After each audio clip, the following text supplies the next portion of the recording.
Almighty God, we give thanks to you, the creator of the universe, and humbly beseech you to direct and prosper the deliberations of the members of this house here, assembled for the advancement of your glory and the trust and welfare of the people of Trinidad and Tobago.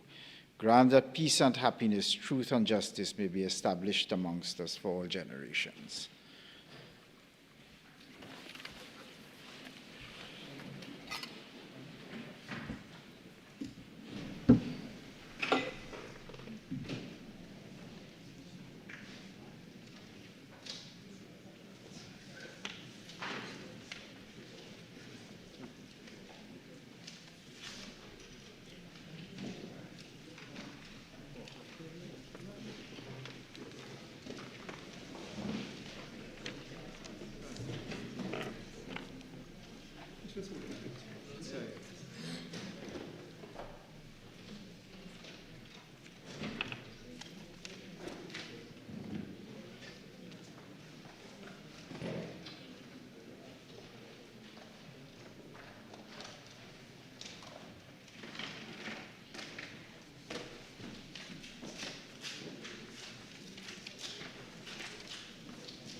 Oath or affirmation, announcements by the Speaker.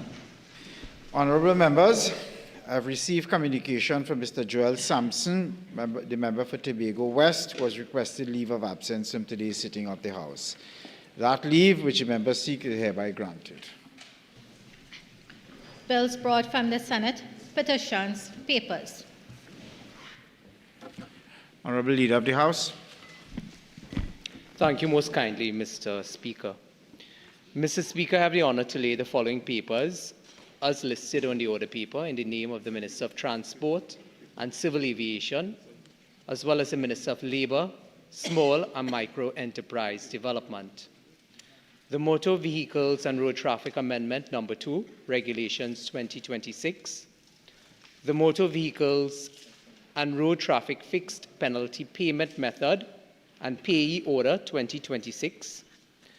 The submission to the competent authority of ILO Convention number 192 and ILO Recommendation number 209 concerning biological hazards in the working environment. Thank you, Mr. Speaker. Honorable Minister of Finance. Thank you, Mr. Speaker. Mr. Speaker, I have the honor to lay paper number 3, the audited financial statements of the Export-Import Bank of Trinidad and Tobago, the Exim Bank, for the year ended December 31st, 2025. Mr. Speaker, I beg to move that paper number 3 be referred to the Public Accounts Enterprises Committee. Honorable members, the question is that paper number 3 be referred to the Public Accounts Enterprises Committee. All in favor say aye. Aye. Any against? The ayes have it. Reports from committees. Member for San Fernando West. Mr. Speaker, I have the honor to present the following report. The special report of the Joint Select Committee on Social Services and Public Administration on an inquiry into Trinidad and Tobago's response to the prevalence of non-communicable diseases, with a focus on diabetes, cardiovascular diseases, and cancer. First session, 2025-2026. 13th Parliament. Thank you. Prime Minister's questions. Member for Ruka Lopino.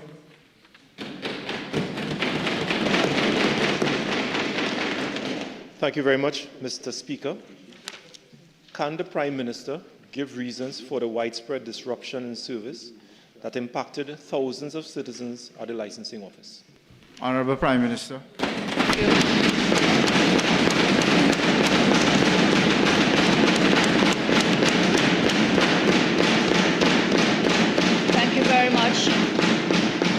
Thank you Mr. Speaker. I am advised by the Minister of Transport and Civil Aviation that on Monday morning, May 4th, 2026, the Licensed Division's data center provider experienced technical difficulties. I am further advised that the issue was resolved and offices began reopening nationally from 11 a.m. Thank you, Mr. Speaker. Member for Diego Martin Central.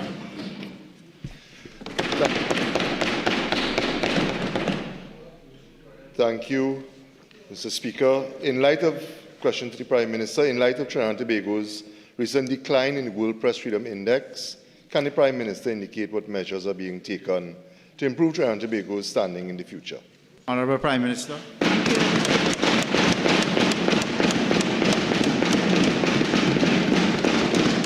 Mr. Speaker,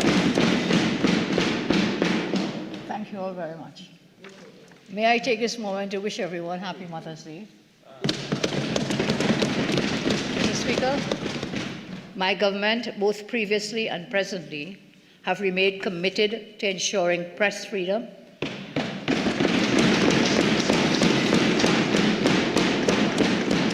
and operating with the highest level of respect and freedom of expression within the confines of the existing law. Our style, that of my government, has never been to insult, denigrate, buff, or muzzle the media. That is not our way.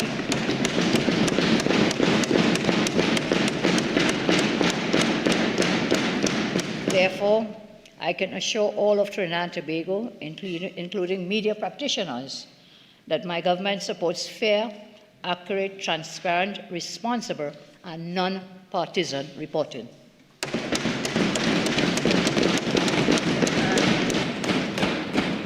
And questions? Member for Ruka Lopino. Thank you very much, Mr. Speaker.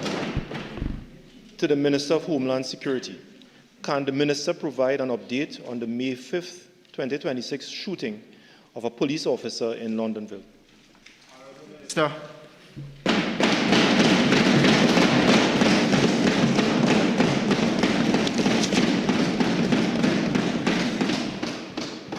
Mr. Speaker, I take full opportunity for all the questions asked today. And also,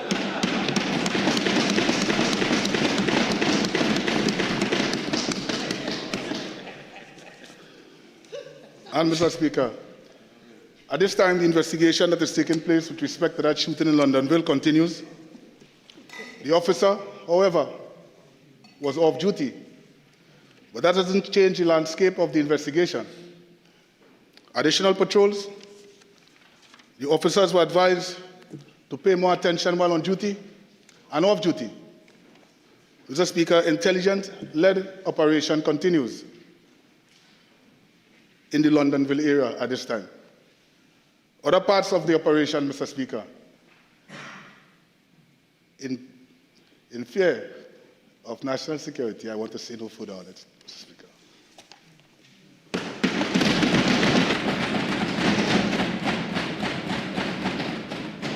Aruka Lopino.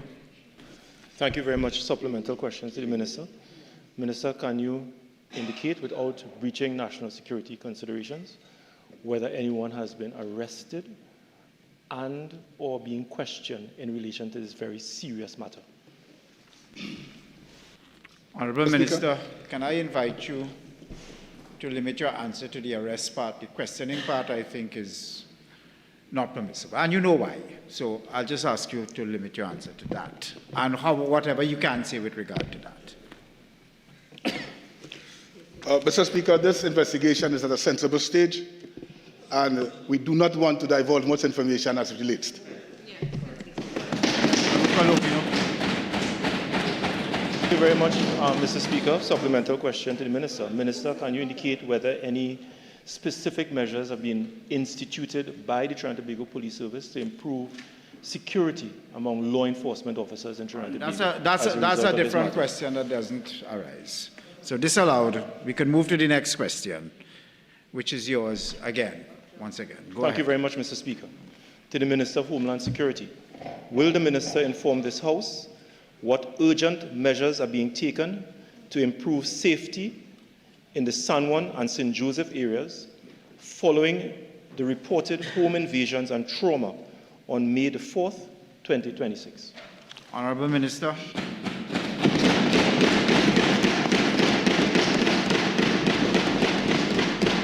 Mr. Speaker, I once again take full paternity for this question as it relates to the home invasions in the San Juan and St. Joseph area. Mr. Speaker, information from law enforcement is that they are pursuing particular individuals. Mr. Speaker, we understand that there are persons who is coming in from different areas and performing these acts. A number of persons have been identified and they are being pursued as we speak. A number of initiatives, inclusive of intelligence from different agencies, is now part of the operation, Mr. Speaker. Thank you.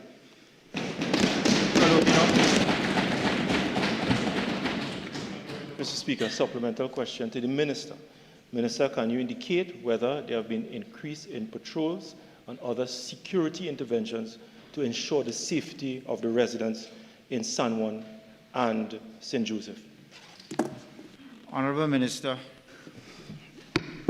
Mr. Speaker, I know it is difficult for the member to understand police operations.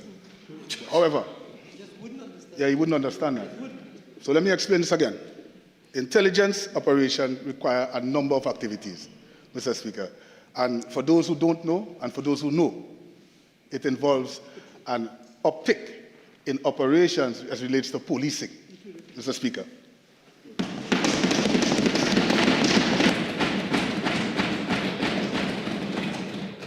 Question number 3 to the member for Aruka Lopino. Thank you very much, Mr. Speaker. To the Minister of Homeland Security, will the Minister inform this House what urgent measures are being taken to improve safety in the Ikakas area following the discovery of a mutilated headless body? Sir.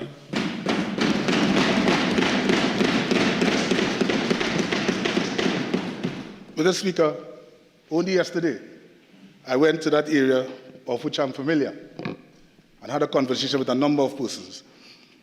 Mr. Speaker, there have been an intense police operation taking place at this time. Additional patrols, inclusive of joint patrols with other agencies, and intelligence gathering from other agencies. We have also asked our friends, who is hated by many of you, to assist in the operations. Thank you.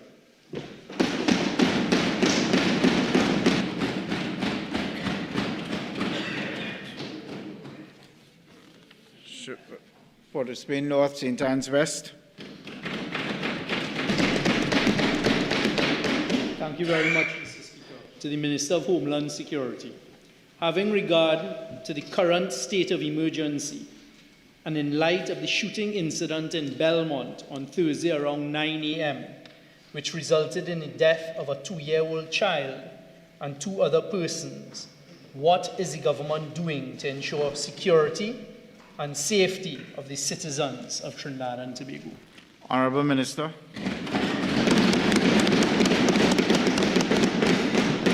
Once again, Mr. Speaker, the death of any person is of concern to this government.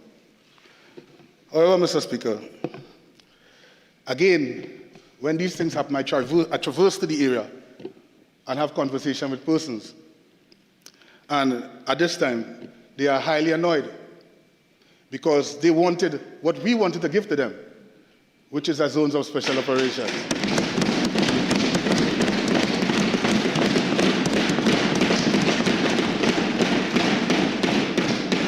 Because, Mr. Speaker, they understood what was happening there. It's not just about crime, but also the development of our people. However, Mr. Speaker, the increase in patrols, intelligence gathering, identification of persons who committed the offense, and persons are now hiding from the law enforcement officers.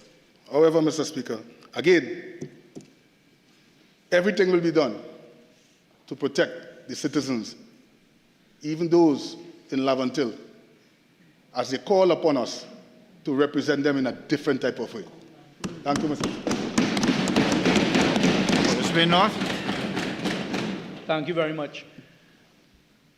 Honorable Member for Tunapuna, a month ago you stood and gave the identical answer to a similar situation in Belmont. Can we just ask the question? I am. Can you please advise what new measures have been put in place to protect the citizens of Port of Spain North, St. Anne's West, and Laventille, seeing that you want to identify Laventille as though it's some separate country, which we take great offense to? Okay, Port of Spain North. Minister. Mr. Speaker, we did not identify Laventille as a separate country. The people identify themselves as not being properly represented in this parliament. So,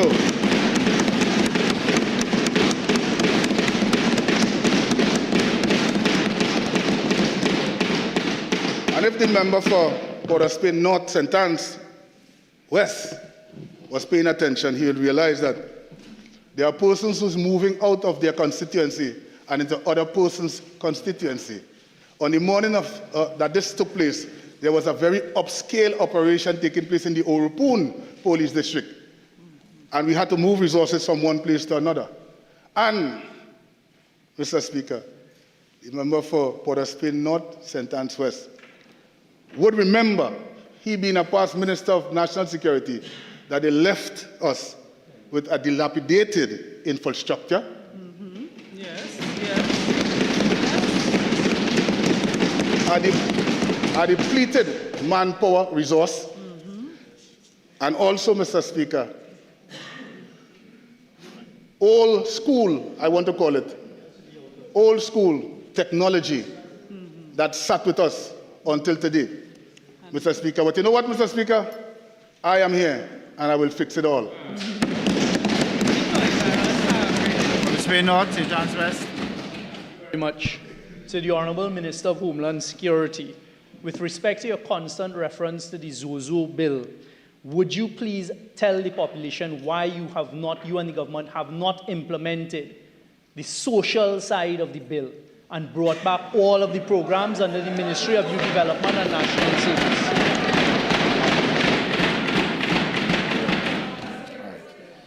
All right, disallowed. We move to question number 5, Port of Spain South.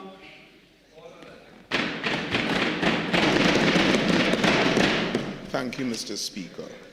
To the Honourable Minister of Homeland Security, having regard to the recent escalation of violent incidents in schools and following the attack on Alderman Wayne Griffith, can the Minister state what immediate measures are being implemented to enhance security for students, teachers, public officials, and members and other members of the public? Honourable Minister. Mr. Speaker, sometimes when I stand here, I believe that I'm dealing with a bunch of confused participants. Yeah. Confused to the extent where, Mr. Speaker, just a short time ago, we were defending police in schools, right here, for almost 4 hours, 5 hours, 6 hours. And now I'm hearing what we did. Well, Mr. Speaker, let me help them then. Mr. Speaker, this situation was dealt with. It's an isolated incident, and persons were already suspended with investigation if they may be further charged as it relates to this matter, Mr. Speaker. Mr. Speaker, all citizens, we have a care and concern for all citizens, and all the right measures will be put in place to protect them. But they too, Mr. Speaker, they too must understand that, listen, police cannot be in every location at every one time. So it is your responsibility sometimes to further protect yourself and not be a victim of crime and not encourage you to be a victim of crime. Thank you, Mr. Speaker. Port of Spain South. Mr. Speaker, following the response of the Honourable Minister and his reference to police in schools, can the Honourable Minister tell us whether in the Tranquility Government Secondary Schools, if there was a police or or police presence in that school at the material time? Minister. Mr. Speaker, I don't want to speak on behalf of my colleague in Ministry of Education, but we are bombarded with requests, Mr. Speaker, for police officers in the school.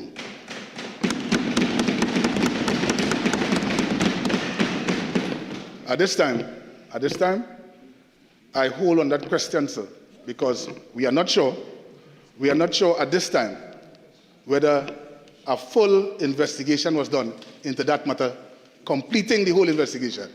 However, Mr. Speaker, there are schools that are still asking requests from us, and that just may be one of the schools. And I too take paternity of not always being correct.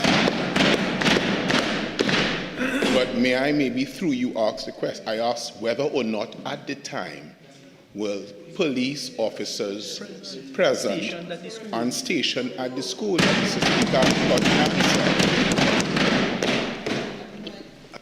Speaker, I am waiting for a full and total report as it relates to this matter.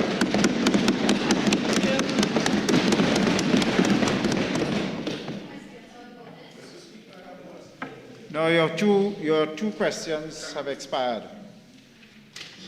Questions on notice, questions for oral answer. Leader of the House. Thank you kindly, Mr. Speaker. Mr. Speaker, I'm happy to report that the government is prepared to answer all questions on the order paper.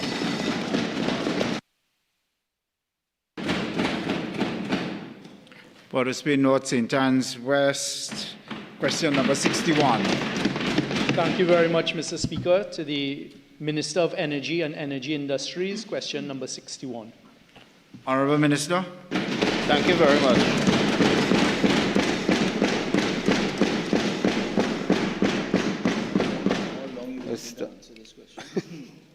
Mr. Speaker, in response to question number 61, the NGC has partially maintained the right-of-way since the conclusion of contracts that were in place for vegetation control. Part 2, NGC has taken the opportunity to revisit and revise the scope of works and risk assessment for this particular activity, given the erroneous risk categorization in the past, which required vendors to be STO certified. NGC is currently finalizing the strategy to re-engage the services with a focus on expanding the vendor list to provide opportunities for the communities in which our right-of-way traverses. Part 3 not applicable. Member. Thank you very much, Mr. Speaker. To the Minister of Energy and Energy Industries, with respect to the answer that it is partially being maintained, can you please tell us what percentage of the NGC pipelines are being maintained? Honourable Minister. Honourable Speaker, the member may file a question specifically on that and we can get back to you. Honourable Member. Thank you very much. Would the Minister of Energy and Energy Industries please tell us which are the companies that are currently doing this partial maintenance? Honourable Minister. Thank you very much, Mr. Speaker. The question in the main speaks to companies that were awarded contracts. If the former minister files a question on the specific contractors at this time, he's sure to get a response.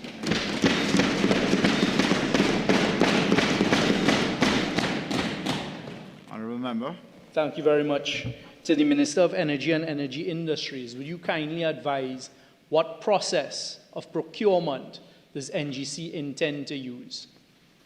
I don't think that, I think that's beyond the purview of the question. I think you would ask that in another way, you know. But it's beyond the purview of the original question and any of the other 1, 2, 3, Roman 1, 2, 3, that was part of this question. So that's not a permissible question. We move now to question 62, member for Port of Spain North, St. Anne's West. Thank you very much, Mr. Speaker. To the Minister of Energy and Energy Industries, question number 62. Honourable Minister. Very much. Mr. Mr. Speaker, in relation to question number 62, part 1, yes, dividends were paid by National Energy Corporation of Trinidad and Tobago. Part 2, the total amount of dividends that have been paid to date is 60 million United States dollars. Part 3, Mr. Speaker, the dates dividends were paid to NGC are as follows: 30 million United States dollars on September 23, 2025, and 30 million United States dollars on January 16, 2026. Part 4, the currency in which the payments were made was United States dollars.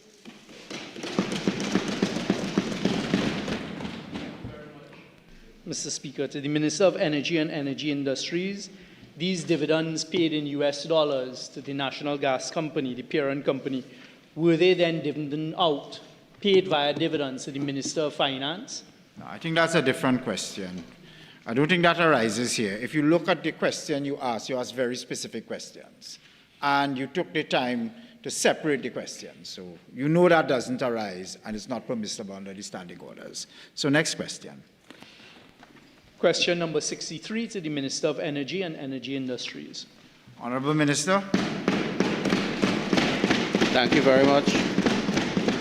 Mr. Speaker, in response to question number 63, one response: no dividends have been paid by LADITCO since May 1st, 2025. 2025. 2025. Thank you. All right, let's go now to question number 67. Member for Ruka Lopino. Thank you very much, Mr. Speaker. Question number 67 to the Minister of Public Utilities. Honourable Minister.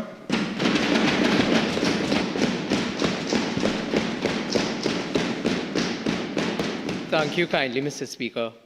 Mr. Speaker, these projects are currently receiving the attention of the Water and Sewerage Authority, WASA. In some instances, I've been advised by WASA more efficient options are available to serve the area, and projects are being adjusted accordingly to prioritize the most effective solutions. Mr. Speaker, in the process, WASA is currently scoping and identifying funding for those alternative projects that will yield better results as opposed to the drilling of these wells that have been identified in the question. Thank you very much, Mr. Speaker. Supplemental question to the Minister. Minister, can you indicate to the Parliament and by extension the country what are the efficient options that are being pursued by WASA to improve the supply of water in the affected communities? Honourable Minister. Thank you kindly, Mr. Speaker. Mr. Speaker, WASA has indicated to me, as a line minister with responsibility, that there are several projects that they are looking at, both in the area of water production and water distribution. It's not just simply a production issue, but it's also a distribution issue. And they are harmonizing those projects right now, and I'll share that subsequently with the Honourable Member. Okay. Shall we go to question number 69, the member for Ruka Lopino. Thank you very much, Mr. Speaker. Question number 69 to the Minister of Homeland Security. Honourable Minister of Homeland Security.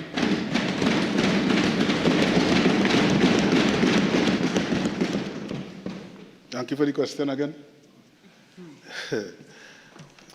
Mr. Speaker, no file has gone missing from the Ministry of Homeland Security. And part 2 of the question, so no date can be given as to the missing file because there is no missing file. 3, whether a report was made to the police, a report was made to the police in the initial investigation that they are still investigating, or they may have completed the investigation. No investigation came to the Ministry of Homeland Security. And whether the matter is a subject of internal investigation, Mr. Speaker, I can speak to the police in that game. However, Mr. Speaker, let it be known that no file criminal is kept at the ministry. It is kept to the police and with the Director of Public Prosecution. Honourable Member. Thank you very much, Mr. Speaker, supplemental question to the Minister. Minister, having regard to the fact that a senior government minister informed the country that a file in relation to Brent Thomas has gone missing, are you saying that what the minister has told the country is not true? Mr. Speaker, what I'm saying to the country is what I just said is true.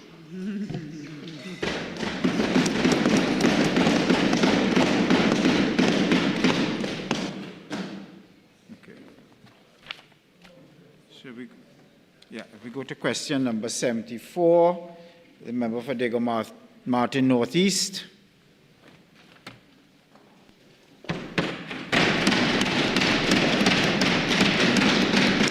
Thank you, Mr. Speaker. Question number 74 to the Minister of Works and Infrastructure.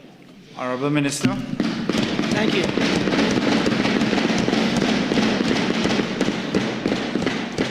Mr. Speaker, I cannot help but know the irony that the honourable member who orchestrated a walkout here last week Friday because he didn't want to answer a question actually has a question to pose in this House today. No, we answer questions. That's the point. You understand? We don't duck and run. You understand? However, phase one,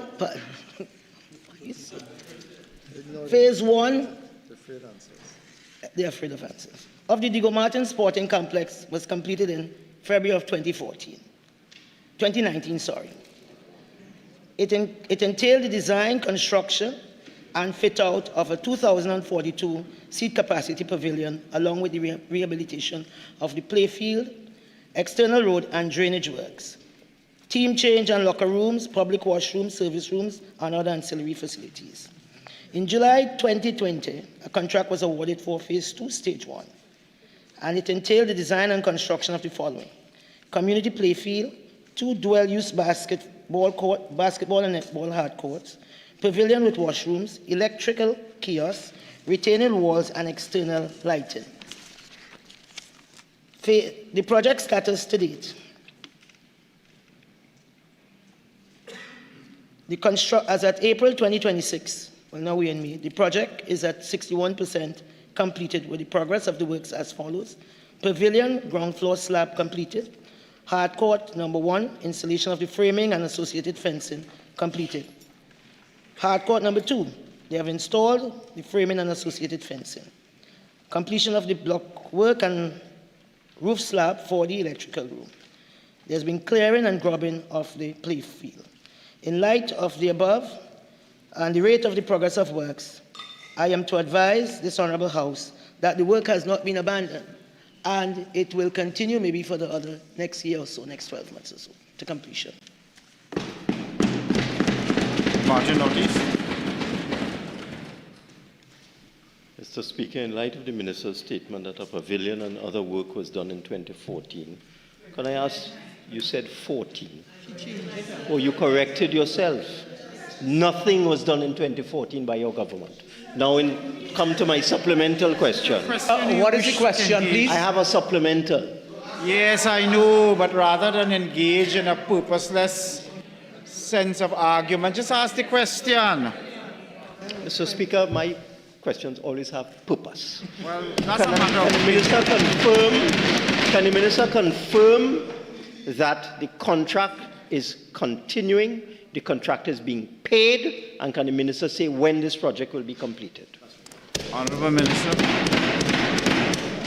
Mr. Speaker, in the same way the contract was completed and the project was ready, was not mobilized, this was a completed project, the Cougar Children's Hospital for the vulnerable, and this member who sat as the Minister of Finance never made an allocation for it. All right? That is what he should be answering.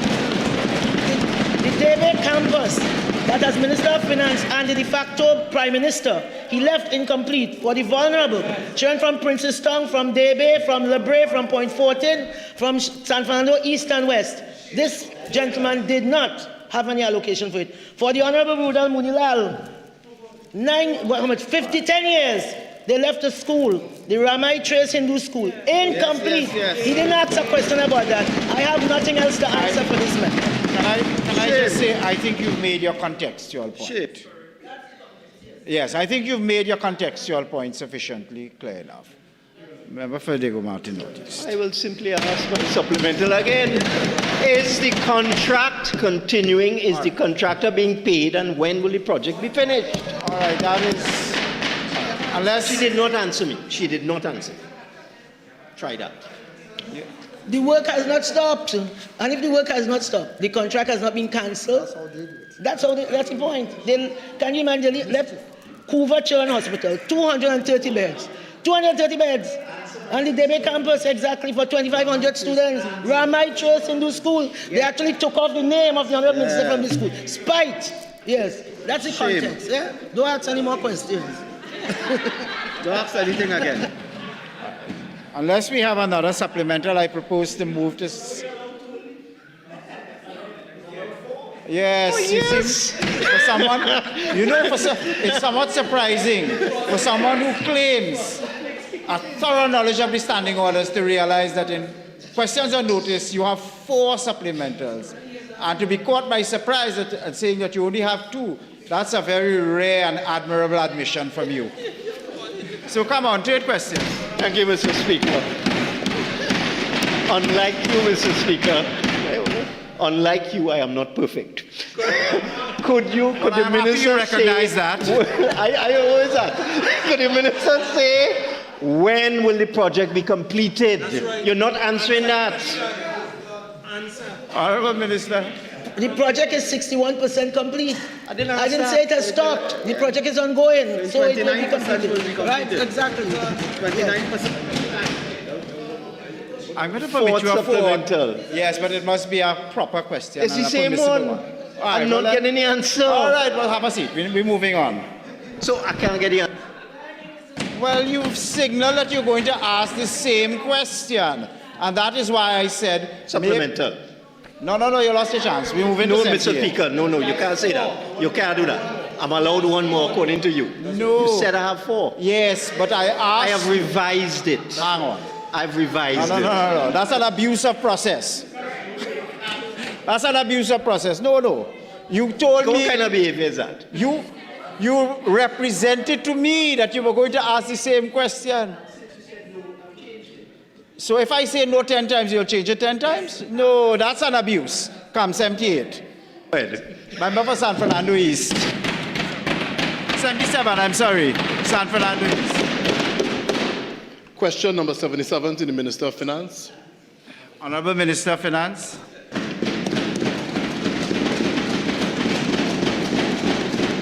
Mr. Speaker, I welcome the opportunity to respond to this question, to provide the facts and to share some information with the member opposite, and to reassure the public that the Trinidad and Tobago Unit Trust Corporation remains a strong, regulated, and professionally managed financial institution delivering consistently exceptional returns to unit holders.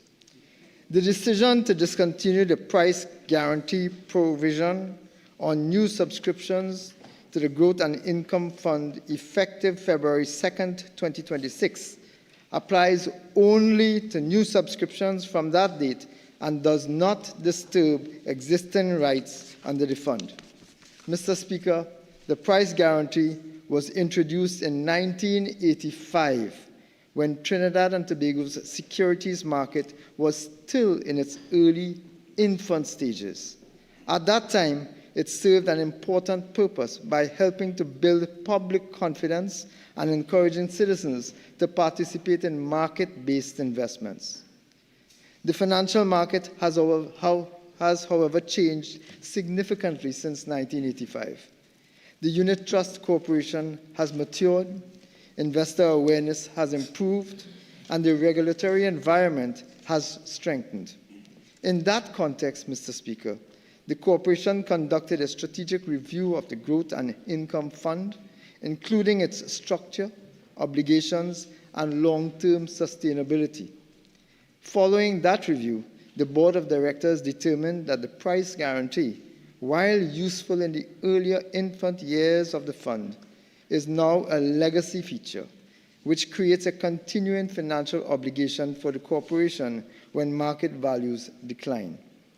The decision was therefore taken as a matter of prudent governance, sustainability, and responsible fiscal and fund management. It is also in line with international best practice, creating a better managed, stronger UTC. Mr. Speaker, I want to be very clear. This change does not mean that the Growth and Income Fund is unsafe. It does not mean that the unit trust is abandoning prudent management. It does not mean that investors should lose confidence in the corporation. In fact, Mr. Speaker, this action brings the fund on par with international best practice. The fund will continue to be managed in accordance with sound investment principles, strong governance standards, and applicable regulatory requirements. The corporation engaged with the Central Bank of Trinidad and Tobago and the Trinidad and Tobago Securities and Exchange Commission, and also informed unit holders through direct communication, formal notification letters, and the required regulatory notice. Mr. Speaker, this is a measured modernization of the fund. It aligns new subscriptions with current investment practice, supports the long-term strength of the corporation, and preserves confidence in the Growth and Income Fund as a professionally managed investment option. Under this government, Mr. Speaker, led by this Honourable Prime Minister, the Unit Trust Corporation remains a strong national institution guided by prudent management, sound governance, regulatory oversight, and a long-standing responsibility to the investing public. Mr. Speaker, I thank you. Member for San Fernando East. Mr. Speaker, thank you. The Minister of Finance saying that currently under this fund, previously investors were guaranteed a return, and now they are no longer guaranteed that return. Mr. Speaker, I think I'm very capable of explaining my words. If the member does not understand, that's a matter for him. But the statement I have just provided is absolutely clear. His question has already been asked and clearly answered. San Fernando East. Mr. Speaker, I'm sorry, but I may have missed the answer to the question. What they did was remove the guarantee for depositors in this fund. So I'm asking, is it that the new depositors are no longer guaranteed a return under this fund? That's it. Honourable Minister, is your answer going to be any different? Rather than us ask and answer and take up the 40 minutes. Ask and answer. Any other supplemental? Thank you. So let's move now to 78, San Fernando East. Question number 78 to the Minister of Sport and Youth Affairs. Honourable Minister. Thank you. Thank you, Chairman. Thank you, Member, for your question. Chairman, I will answer this question very briefly. The construction of the current Hill Community Centre was awarded to a contractor on September the 9th, 2019 at a cost of $11,163,474. However, in March 2020, the project stopped and then restarted on August 18, 2021 at a new cost of $12,925,425. And so, Mr. Speaker, after 6 years of construction, this community center is still ongoing. But what is interesting, Mr. Speaker, after the sun had risen on the 29th of April 2024, apparently the member for San Fernando East is still asleep, and maybe I will have to send one John Ali Bocas to knock on his door and wake him up. Because after 1 year in this House, Mr. Speaker, the member is still not aware that I am not the line minister with the purview for community centers. It is my good friend here, Michelle Benjamin from Maruga. So they are wasting our time. Honourable Member. Mr. Speaker, thank you. And the Minister of Sport and Youth Affairs explained why construction on this community centre was stopped in April of last year. Honourable Minister. Mr. Speaker, he will have to refile the question to the member for the purview. of the community center. Was confined. I think the answer was confined to the cost. Thereafter, the Honorable Minister said that this community center doesn't fall within his ministry. I'm sorry, Mr. Speaker, the construction of the community center fell under the Ministry of Sport. That is why the Minister of Sport was aware of the cost. Yes, and that's why at the time he was aware of the cost. What the Honorable Minister is saying now is that community centers now fall under a different ministerial portfolio. hang on, have a seat.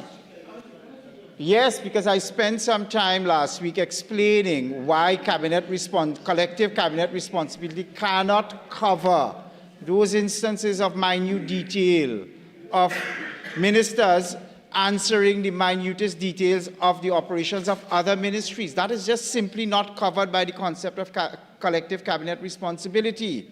That is a useful concept for liability. It's a useful concept for responsibility. But it's not a useful concept for governance. It's not such an elastic concept that it stretches so wide. Because if it was, then you could ask the Minister of Public Utilities about operations of Minister of Defense, and it falls under collective cabinet responsibility. It simply just does not work that way. So let's just, if you really want the minute details, the Honorable Minister has pointed you to the relevant minister. So let's just not waste time and take up 40 minutes. We still have 6 questions to get through. Thank you, Mr. Speaker. To the Minister of Sport and Youth Affairs. This community center fell under his purview in April and May of last year. I'm asking, why was construction stopped while the community center was still under his purview? I think we're wasting time. I think we're wasting time here.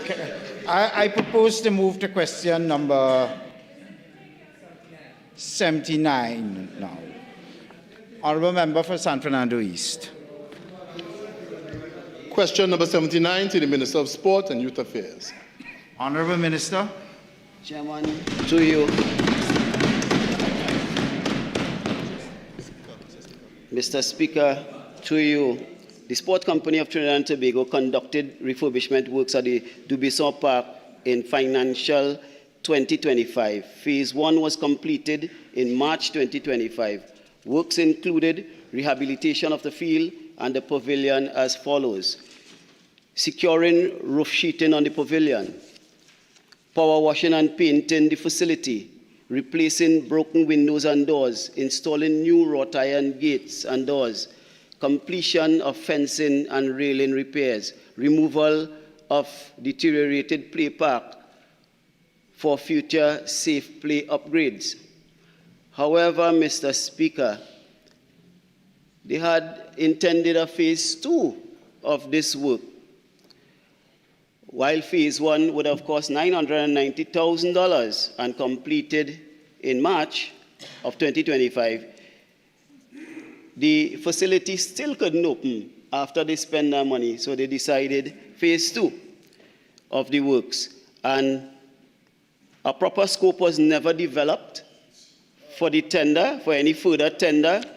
So then if a scope was never developed for tender, it could have never gone to the Sport TT Board to approve any continuation or any award of any contract going forward, Mr. Speaker. So that's as much as I could answer on it. Mr. Speaker, thank you. The Minister of Sport has been in office now for over a year. Why did not he develop a scope and complete the work at Dubuisson Park? If we could distill that question into an intelligible form, I suppose the question is, have you developed a scope since taking office? Well, Mr. Speaker, the Minister of Sport and Youth Affairs is not responsible for generating scopes, right? That is done by the engineering department of Sport TT. And as I said before in my previous answer, they intended, while they were in government, to do a phase 2, but after April the 28th, everything fall apart. And as I said, no scope was generated. They shelved the project and so on. It didn't come to the new board, the Sport TT board. So the minister don't generate scopes, okay? San Fernando East. Thank you. So in other words, Minister of Sports, the work on Duberson Park stopped last year, April. You know, I'm asking the question. Minister, Ask and answered I before. don't think that requires an answer. Unless you have another question, I propose to move to the next question. Okay, we move now to question 80, the member for Diego Martin West. Thank you very much, Mr. Speaker. Question number 80 to the Minister of Housing. Honourable Minister. Thank you, Minister. Speaker. I've been informed the Housing Development Corporation, in conjunction with WASA, Trinidad and Tobago, has been working assiduously to rectify the water pressure issues faced by Shakonia Crescent Housing Development. In the first week of April 2026, the WASA, the Water and Sewage Authority, carried out a valving exercise which resulted in a sustained water flow to all building levels. Since then, we have received no complaints for water flow or pressure issues at the Shakonia Crescent Housing Development. Part 2 of the question, the Housing Development Corporation has indicated that it is not aware of any issues related to mold or fungus within the units. This position has been corroborated and clarified by the interim committee representing residents of the Shakonia Crescent Housing Development.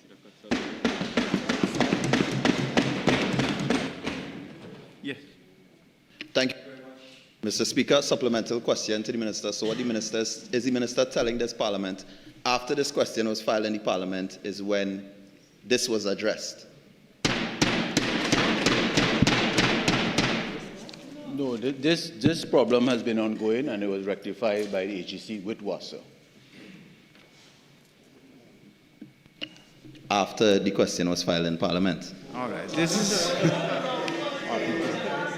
It's a bit tiresome to have to deal with that, right? So I suppose you have no further questions. All right, member for Diego Martin Northeast. Is the minister stating categorically there is no mold or fungus in this HTC development? Honourable Minister. Thank you. Based on the information from HEC and the interim committee of residents, they have verified that there are no mold or fungus. No reports of mold or fungus within that community. Well, mold or fungus is two. Question number 81, member for Aruca Lopino.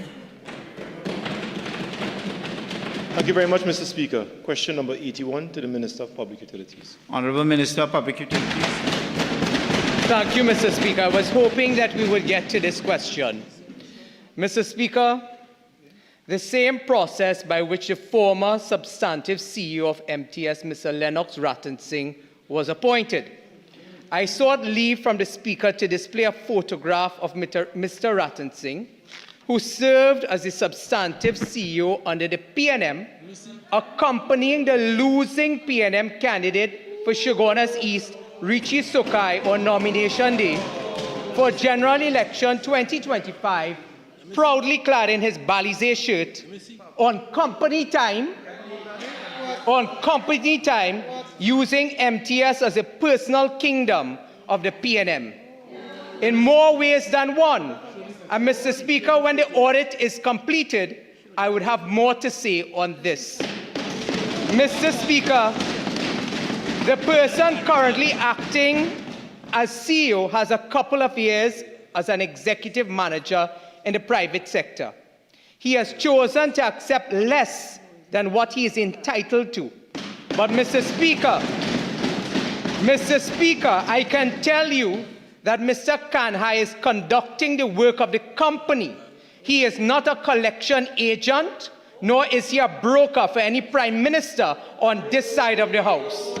Neither has any prime minister on this side of the house sought to put the chairman and campaign manager of her constituency as the chairman of MTS, Mr. Speaker.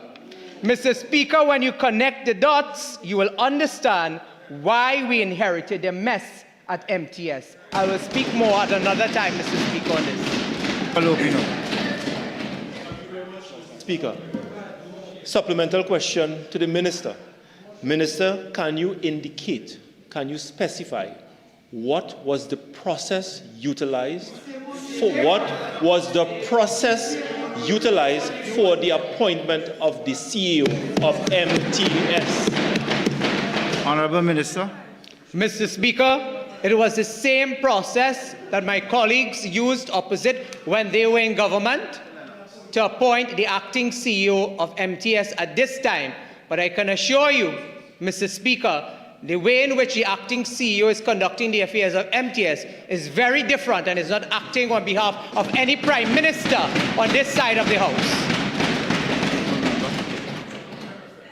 Much supplemental question to the Minister. Minister, can you indicate whether Mr. Kanhai was appointed your advisor in the Ministry of Public Utilities? Honourable Minister. Mr. Speaker, I can tell you whether Mr. Kanhai was an advisor, whether he's a councillor, whether he's acting CEO. No acting or substantive CEO of MTS is collecting any money in any bag for any Prime Minister on this side of the House. I can tell you categorically that, Mr. Speaker, no Prime Minister on this side of the House is collecting any money from any acting or substantive CEO or chairman of MTS. I can tell you that. Minister, can you indicate to the country whether Mr. Kanhai was your advisor before taking up this appointment? Honourable Minister. No, he did not answer. Mr. Speaker, I want to thank my colleague Faruqa Lupino, because if the member Faruqa Lupino had a more hands-on approach to MTS, as he suddenly has an interest in MTS all of a sudden, then it would not have been the feeding frenzy for friends, family and financiers, and I think the member for St. Anne's East might be a little bit aware of that.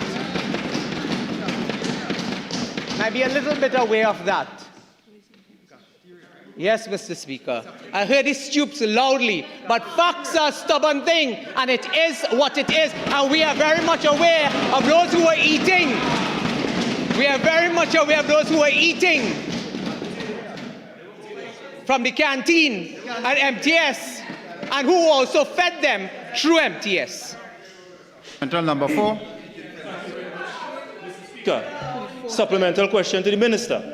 Minister, can you indicate whether Mr. Kanhai is a serving UNC councillor? Honourable Minister.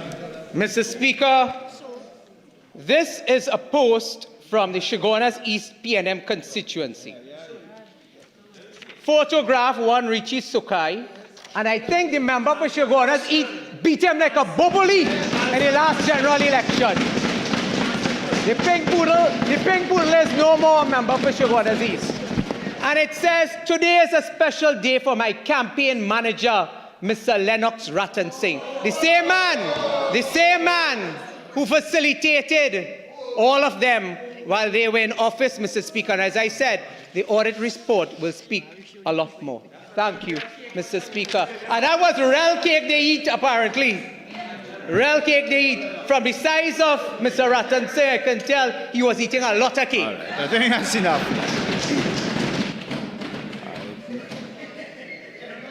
We move to question number 88, Member for Diego Martinez. Mr. Speaker, before you move on, yes? I am seeking your guidance under Standing Order 53. A member on the opposite side was heard loudly stoop-sing in the Parliament. That is a disrespect anywhere, that sort of utterance. And I am asking for your ruling, for your guidance to this House in general on whether stoop-sing is permitted in the Parliament. All right. I don't think you have any moral authority to call anybody any nickname in here. So let's. No. Look two seats down from you. Certainly not on that. Perhaps other things, not on that. Okay, let's just try. If we were to rule on stooping in this house, then everybody will be out. No, that particularly maybe might perhaps be St. Augustine and especially Diego Martin Northeast, who thinks that I don't hear him.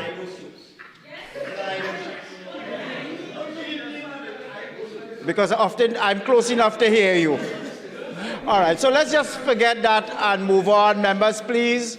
We go now to question 88. To the Minister, Diego Martin West. Thank you very much, Mr. Speaker. Question number 88 to the Minister of Rural Development and Local Governments. Honourable Minister. Mr. Speaker, on the 25th of April 2025, a new government was elected. On the 3rd of May 2025, the cabinet of Kamla Prasad Bisesa is sworn in. As is normal, when a new government is sworn in and ministries are aligned, the agencies that fall under each agency is published in the Gazette. The Standing Order 25 indicates that questions may be asked to the minister relating to any subject or department under the minister's administrative responsibility. It is for the opposition to do their homework to know which agency falls under which ministry so that before they come to ask the question. Mr. Speaker, this matter is not gazetted under the Ministry of Rural Development and Local Government. I thank you.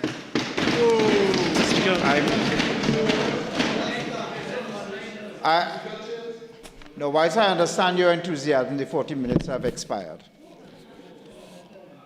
And you have particularly Aruka Lupino to blame for that, for asking a number of questions that took up a lot of time. But anyway, let's move on now. The 40 minutes have expired.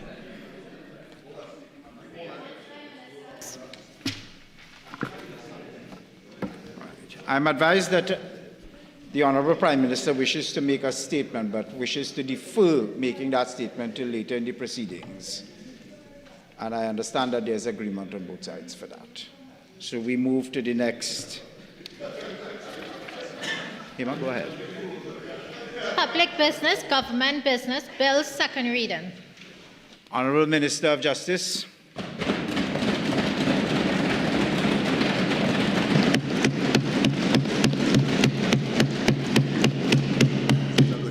Thank you.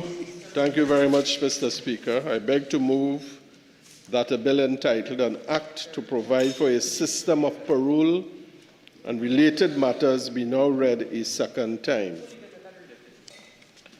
Mr. Speaker, thank you for this opportunity to introduce this most important piece of legislation. As this government continues to roll out landmark legislations to reform the criminal justice system under the visionary leadership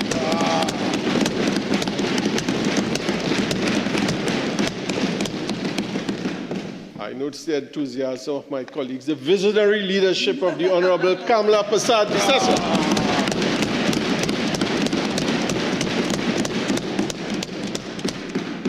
Mr. Speaker, we have seen in a relatively short space of time within this year, we have rolled out the amendment to the Probations Act, the Victims' Right Bill was introduced in the Senate earlier this week, Bail Amendment Bill.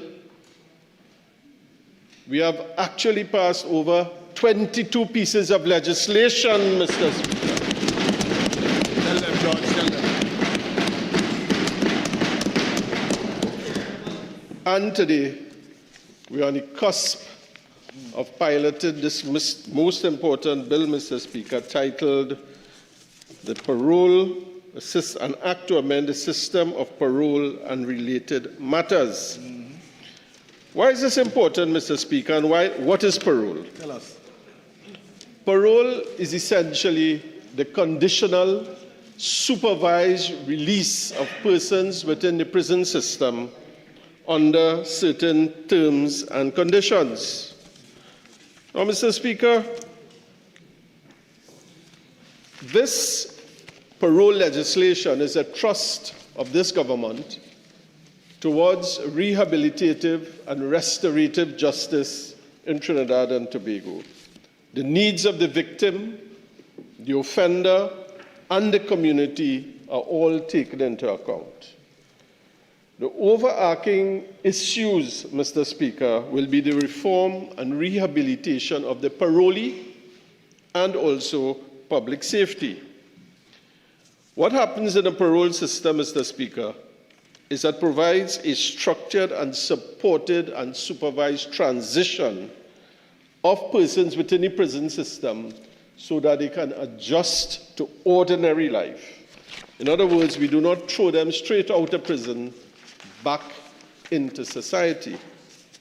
Now, what is the benefit of this? The benefit of this, of course, Mr. Speaker, is that the society, the community, ought to feel more protected and safer of a person coming out from the system, but who has had some sort of rehabilitative and restorative measures taken with regard to him. And that is the big benefit. Also for the offenders, you are now given a second chance, a better second chance to rehabilitate yourself and introduce yourself back into society in a better manner. According to the National Institute of Justice, United States, recidivism is one of the most fundamental concepts in criminal law, Mr. Speaker. It refers to a person's relapse into criminal behavior even after the person receives sanctions or undergoes intervention for a previous crime. Recidivism is often measured by criminal acts that result in rearrest, reconviction, or return to incarceration. So, Mr. Speaker, we are faced with an issue within our prison system of recidivism. A large part of our population, prison population, even while they went to prison, they are coming out as repeat offenders. I'll just provide some important data from the Trinidad and Tobago Police Service, and hold your chair, members, hold your chair. This bit of data, when I read it, I found it very scary. Mr. Speaker, between 2015 and 2025, a total of 53,183 persons were arrested and charged for various offenses in Trinidad and Tobago. Should I repeat that figure? Let me repeat it again. A total of 53,183 persons with a recidivism rate of approximately 22%. What is going on in our country? Why are so many of our young people returning to crime? But this is even a little more disturbing when we get the data from the prison system, Mr. Speaker. In respect of recidivism for convicted inmates at the prisons, the data provided by the Trinidad and Tobago Prison Service state that for the years 2022 to 2026 as follows. 22 to 23, a recidivism percentage of 58%. 23 to 24, 56%. 24 to 25, 53%. 25 to 26, 57%. On an average, Mr. Speaker, more than half of our inmates who go to prison come back out and do repeat offending. Mr. Speaker, that is an alarming rate. Those statistics were before my friends on the other side. What was done? When we asked the prison service, Mr. Speaker, And, you know, it was so troubling that we decided to write and consult the prison and ask them, well, what is being done? What is being done with this high rate of repeat offenders? I say, Mr. Minister, this is what they're saying. Rehabilitation programs within the prison service are not being financed. It's underfinanced.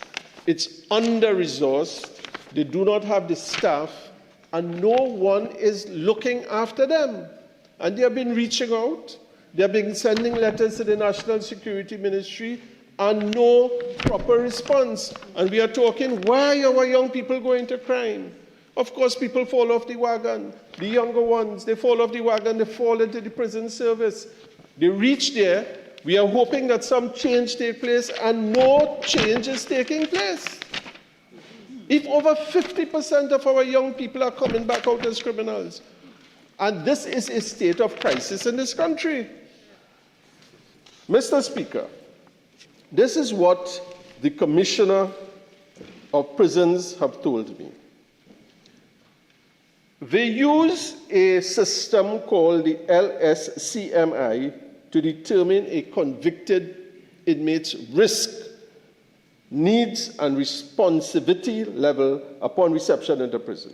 In other words, as you enter, they assess you. They say, is this person capable of rehabilitation? Could they change? They make a risk assessment on it. After they do that, the orientation period takes about 6 months. It is geared towards reviewing their history, risk factors, and then allocating them based on their length of sentence, classification, needs, and criminal history. They have correctional programs, and some of them include cognitive behavioral therapy programs, educational and adult literacy programs, technical and vocational programs, spiritual, cultural, social, and sporting programs. But, Mr. Speaker, this is what I find particularly troubling. He says, whilst the prison service remains resolute in its mandate of crime prevention through the rehabilitation of offenders, there remain obstacles to the advancement and realization of behavioral change modification strategies. Because to change an inmate, you have to change their behavior. The prison service is saying these are the challenges. And Mr. Speaker, this is what it is. It does not, the programs do not come from within the service, the prison service.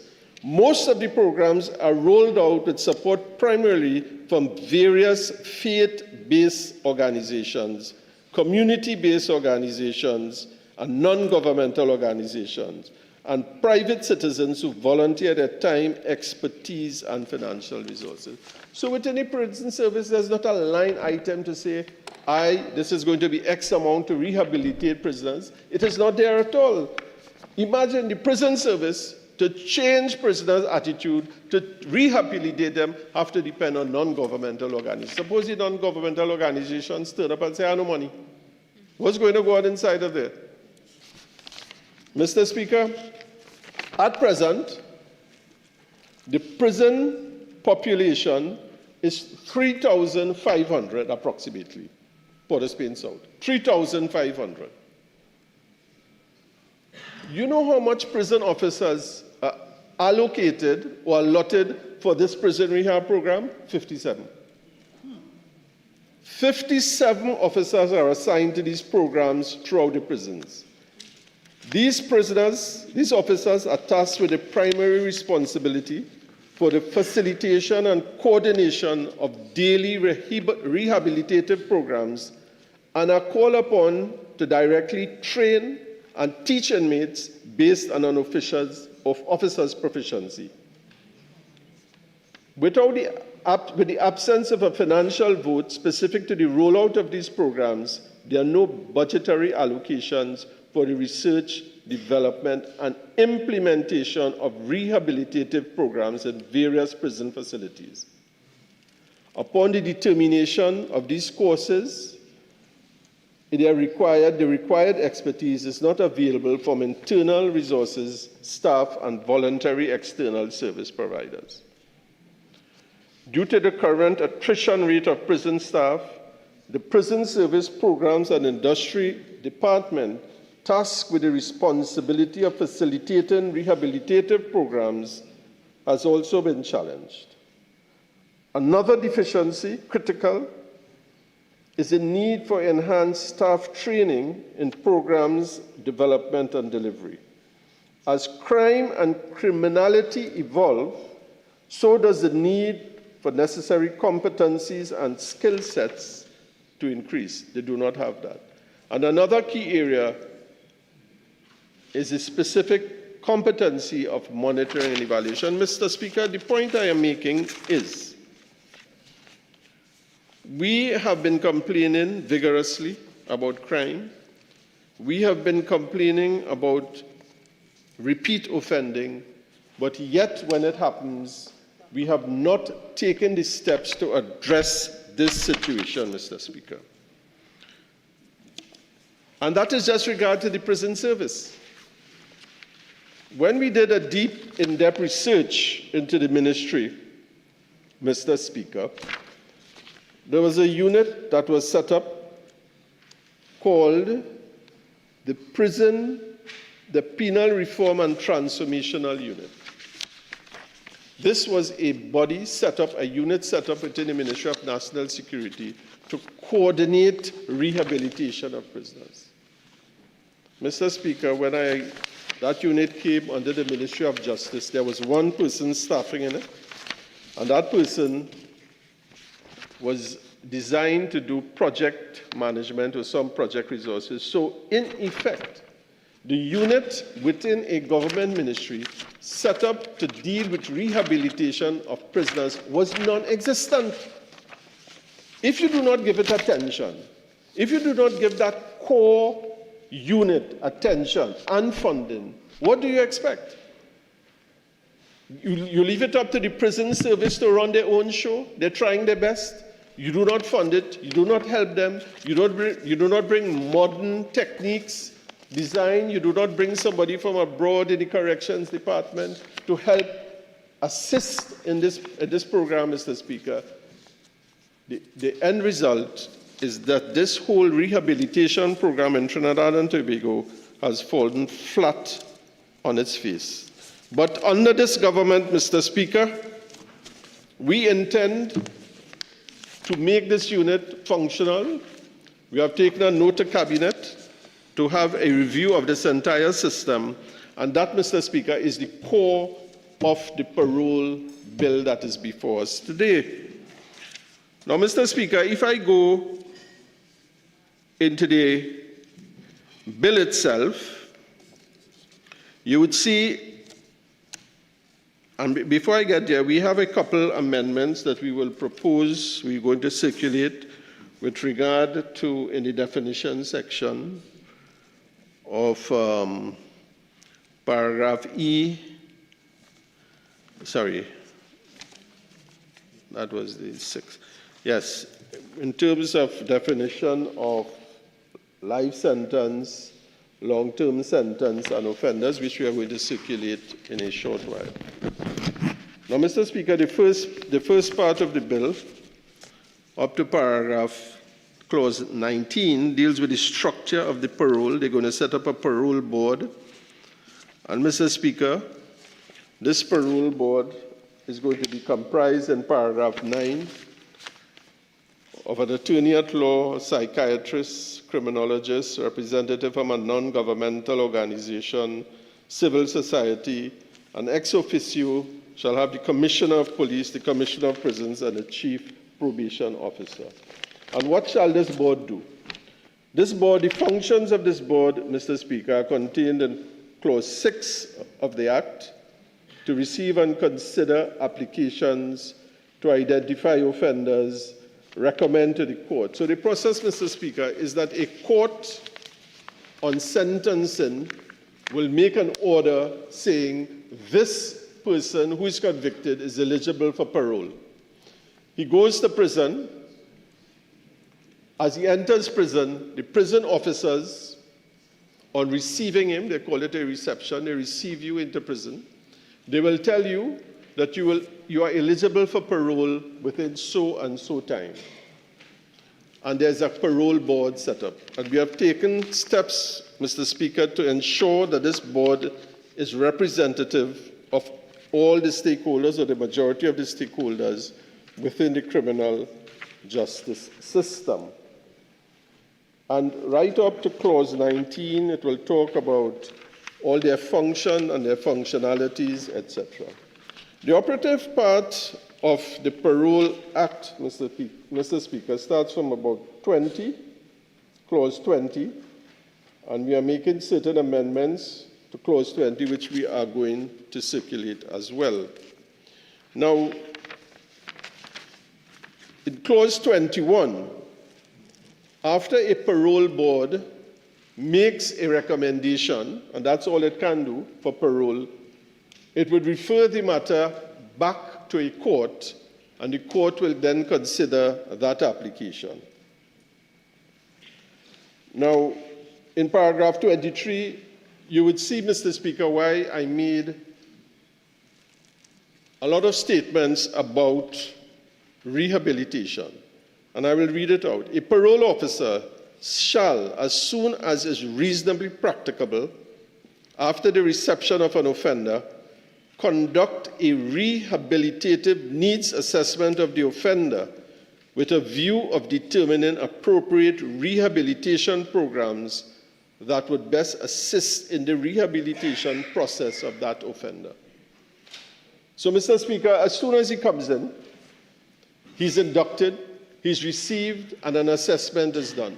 But in the current state, Mr. Speaker, as left by my friends on the other side, if I might say, there is no serious rehabilitation work going on. So we have to fix that within the prison system. And as soon as you enter, the parole officer will determine the needs and tell you where you shall go. So there are two ways you can get parole under this act, Mr. Speaker. There is the partial parole and there's the full parole. What is a partial parole? A partial parole shall take place, Mr. Speaker, after you have gone through 1/4 of your sentence. You shall be eligible for partial parole. So if you are there for 10 years, you have a sentence of 10 years, after 2.5 years, you are able to approach a parole board and say, I want to make an application for partial parole and I have fulfilled the requirements for that. And Mr. Speaker, with regard to the partial parole, what you must satisfy to the parole board, if you are making an application for partial parole, is contained in section 29, 30, and right up to 34. So, with regard to partial parole, you must show the parole board, A, 29A, that you are unlikely to commit an offense or pose an undue risk to the society, that you are desirable of being temporarily absent from the prison for the purpose of attending a distinct personal development program, performing community service, or participating in community-based activity, that your behavior whilst under sentence was good, that there's a structured plan for you, and there will be support from your family members. So, Mr. Speaker, what is happening here is, before you would have to serve your full 10 years, although you might be captured by something called remission, which I will deal with later on. But as early as 1/4 of your time you would have expended in prison, you can come out into society under serious terms and conditions. And when you do that, Mr. Speaker, you are causing a reintegration of this person back into society. Now, in a partial program, in a partial parole, if you come out, you have to go back in to fulfill the terms of your sentencing. Although there's another provision later on down in the Act that after having successfully done your partial parole, you can make an application for full parole, but we'll come to that later on. Mr. Speaker, so you can come out on a temporary absence under Section 29, and under Section 30, you can also come out for work release.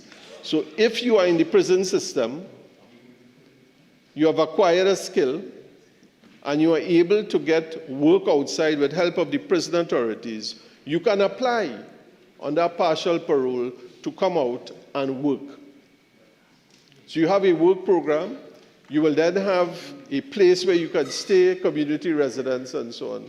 So, Mr. Speaker, all of this is to help a person reintegrate in society. Now, as currently exists, Mr. Speaker, there's something called a remission program within the prison service.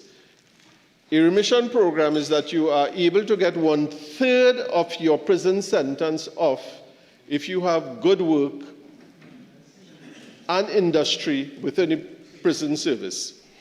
So that if you have a sentence for 6 years, you are able and entitled to have remission at the end of 4 years. This is what the prison service is telling us. At that stage, a prisoner, it is not mandatory that you undergo rehabilitative programs in prison.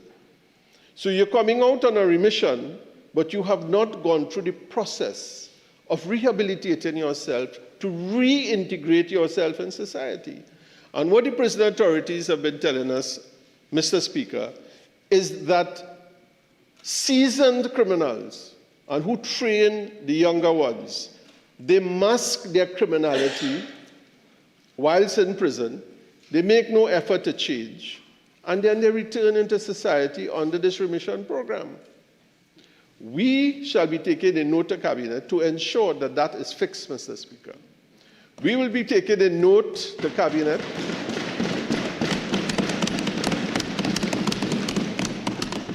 to say under Rule 285 of the prison rules, which allows remission, that you can only be allowed for remission until and you engage in a proper rehabilitative program. Because the prison authorities are saying this is a serious loophole. So many people are coming out early under the remission program, although it's discretionary, but they behave well good in prison. They don't fight, they don't do this, they don't do that, and they come out of the remission program, but they are seasoned criminals. They don't change, and they affect those minds, young minds, who come in after them. So, Mr. Speaker, we intend to fix that as well. Not only the rehabilitation program, but to fix this program with the remission program. What the prison authorities have written to me to indicate, Mr. Speaker, they have said to me that the Trinidad and Tobago Prison Service does not now have a post-discharge conditional release system, such as parole, but rather engages in a preconditional release system of remission. So in other words, the same point I was making, as you are coming out, there is no system under which you are coming out under terms and conditions. So a person who comes out under parole comes out under terms and conditions, Mr. Speaker. Good behavior. Do not go there. You might have a bracelet on your feet, right, to monitor your movements. You have to work. You have to support your family. You have to engage in community service. All of these things happen when you're on parole. when you come out on remission, there's nothing like that. You have no terms and conditions. You just tried out of prison and you go back to your bad behavior according to the stats, which tells us that over 50% go back into repeat offending. So the prison officers, they're complaining, right?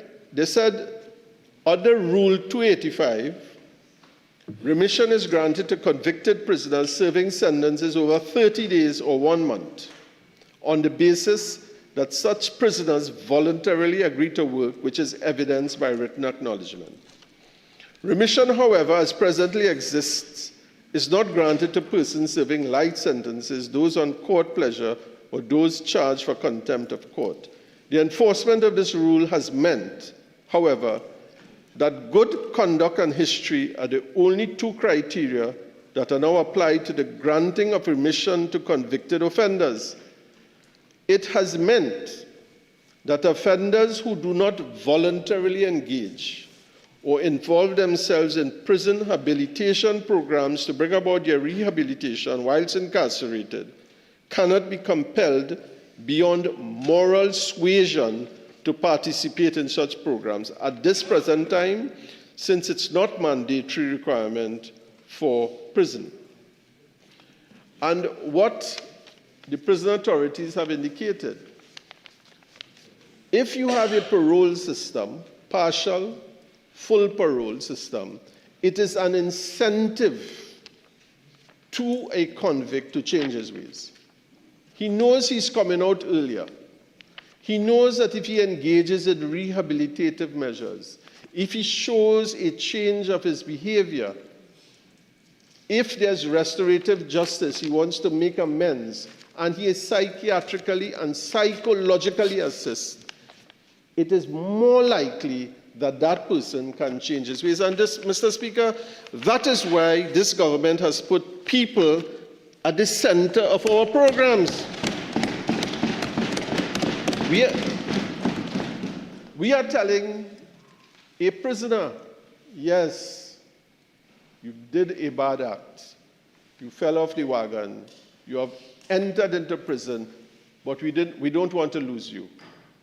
We do not want to lose you. We want to make you a productive member of society once more. We will help you get there. We just don't throw you into prison and leave you there. We are going to change to make sure that you have rehabilitative programs that you must attend.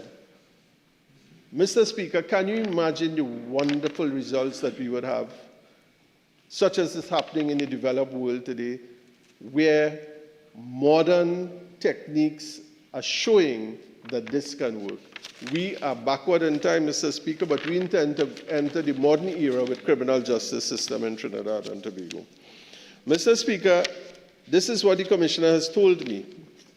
The operation of the present system of remission has meant that an offender can mask their criminal behavior during the time of serving their sentence so that they do not lose any remission and are discharged without having benefited from their remission.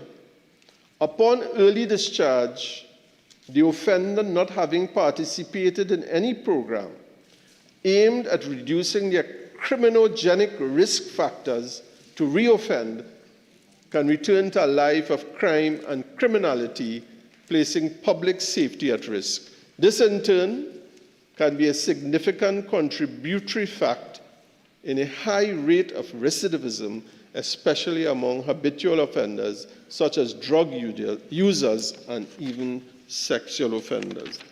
So, Mr. Speaker, I've dealt with the partial parole that is in Section 29 of the Act. In Section 30, we are dealing with, you might come out on a work release program. And Mr. Speaker, whilst you're on a work release program, if you have completed it successfully as indicated, you can apply for full parole. Now, Mr. Speaker, the provision for a full parole starts at clause 35, where after you have served half your time, you can make an application to the parole board to be released on full parole. The board shall hear all the information, the nature and circumstances of your offense, any remarks made by the court for sentencing, any information provided by a parole officer, the need to protect society from exposure from risk, and any other factor. Also importantly, Mr. Speaker, is that you take into account the views of the victim, which they have never done before. The parole board will sit and he would listen to the victim. How do you feel? What are your thoughts on the matter? Do you think this person should be released? Are you at the risk of further injury if he comes out? And this is in accordance with that landmark piece of legislation that we have placed before the Senate, where we are placing victims at the center of the criminal justice system.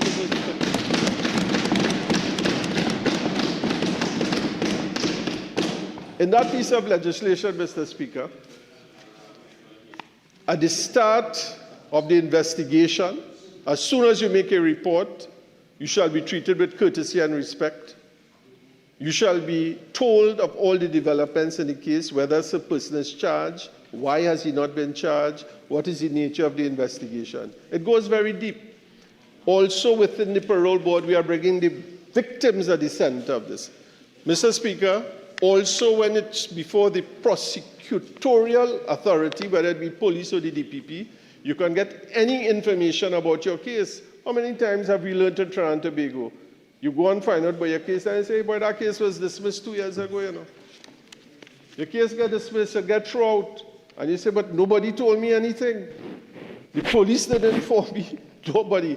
Under this new legislation, Mr. Speaker, this government is bringing the victims from the periphery to the center of the criminal justice system, Mr. Speaker. And we're not allowing it even at the stage of prosecution. We're not allowing it even post-prosecution. We are saying even when you are in prison and you want to be released, you have to hear from a victim. Now, Mr. Speaker, if that is not revolutionary, you tell me what is. Now, Mr. Speaker, on Clause 36 of the Act, after conducting the full parole hearing of an offender, the board may, where it is satisfied that the offender fulfills all the necessary conditions for the grant of full parole, recommend to a full court the grant of full parole. So, Mr. Speaker, we have two tiers here. You go into prison, you behave yourself, you do the courses, you rehabilitate yourself, you apply to the parole board. The parole board goes through a long, vigorous process. Hear from the victims, they hear from the parole officer, they listen to what the judge said at the sentencing, and then they recommend to the court. They could only make a recommendation to the court. The court at that stage now, on hearing that application, now has the discretion to grant or not to grant. So, Mr. Speaker, we have inbuilt safeguards within the system to ensure this is not a runaway horse. Nobody can manipulate the system, but the system has to work under certain clear directives and clear rules.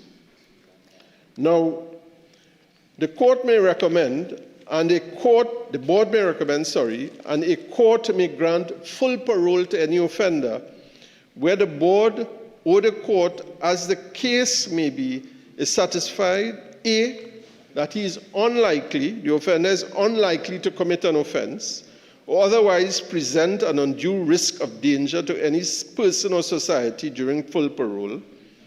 B, the behavior of the offender whilst under sentence does not preclude authorizing full parole. C, a structured plan. He doesn't come out just so. A structured plan for full parole of the offender has been prepared by the parole officer. D, the offender has derived maximum benefits from his imprisonment. Mr. Speaker, I pause there. How do you ascertain whether an offender has derived maximum benefits of his imprisonment? And it is only from the programs and the assessment that the prison officers and the prison commissioner may give and certify. Also, the offender is fit to be released on full parole. The reform and rehabilitation of the offender will be aided by full parole, and the offender has met any other requirement that is necessary to being granted full parole. And then it tells you that the offender will be notified by the board, and 39 tells you what were the conditions that will attach to making such an order. It is important to note, Mr. Speaker,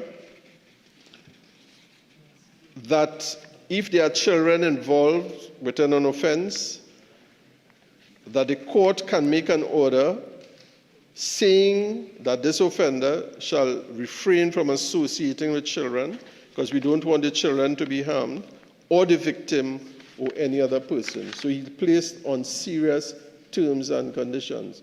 Now, Mr. Speaker, if he breaches such an order, according to section 42 and 43, he will be rearrested and his parole will be suspended.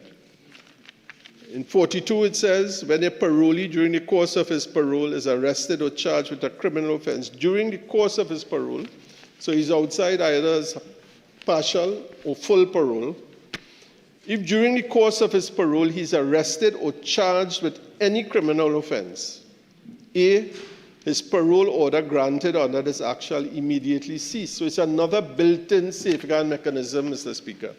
He's not allowed to roam free, as some may want to say. He's under serious, stringent terms and conditions. And if he breaches it, he knows he will go back in, he'll be recharged, and his parole will be suspended. Now, Mr. Speaker, if that is not a maximum incentive for you to change your life, what is? We are giving you a fresh start, the opportunity for a fresh start, as we also did with the split sentencing under the Reform of Probations Act, Mr. Speaker. So we are trying to help you at every turn, right?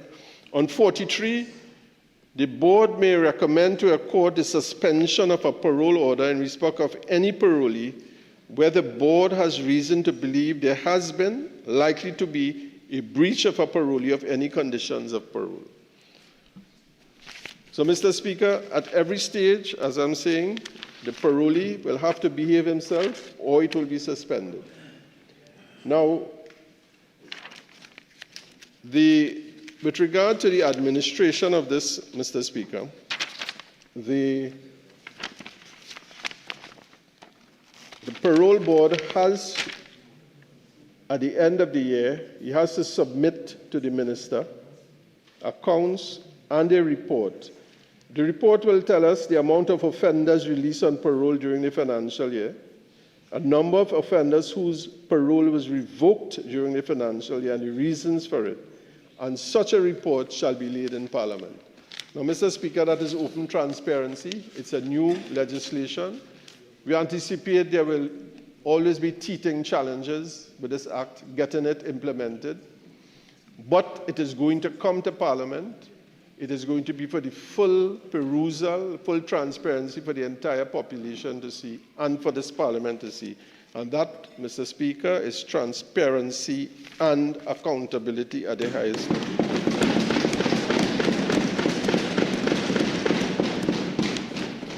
Mr. Speaker, in 56, clause 56, we have certain offenses that we have created.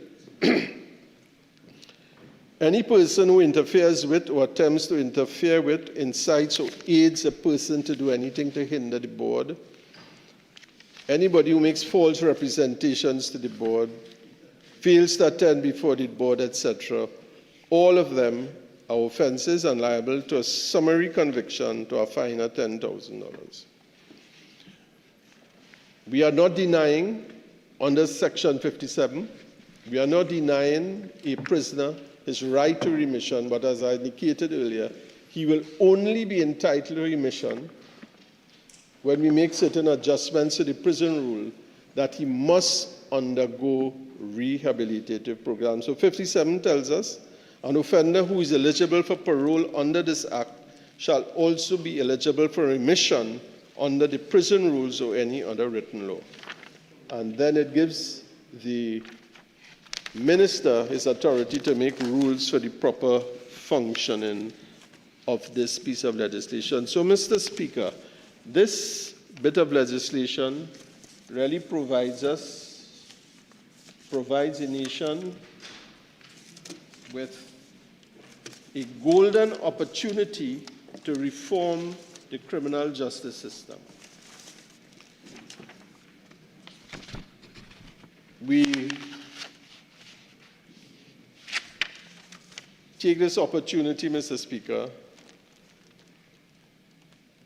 to ensure and to let the prison authorities know that we will be working very closely with them. They are the tipping edge of the spear, as they're called, in dealing with criminals, in dealing with people who have been convicted, people who are in prison. They have been doing a sterling job. They have told me that since 2019, they wrote to the Minister of National Security asking for an amendment to Rule 285. Since 2019, which will help them, help us, help a convict to say, please put in and amend Rule 285 to say that you must undergo rehabilitation, restoration programs within the prison before you are entitled for remission. No response, Mr. Speaker. No response. I don't want to say they feel abandoned, but when I look at it, I will say, well, I mean, how come you didn't respond to that? That was such an elementary aspect. But we want to assure the prison authorities in this country that we will be working very closely with them to ensure a total reform and overhaul of this landmark piece of legislation. Mr. Speaker, I beg to move.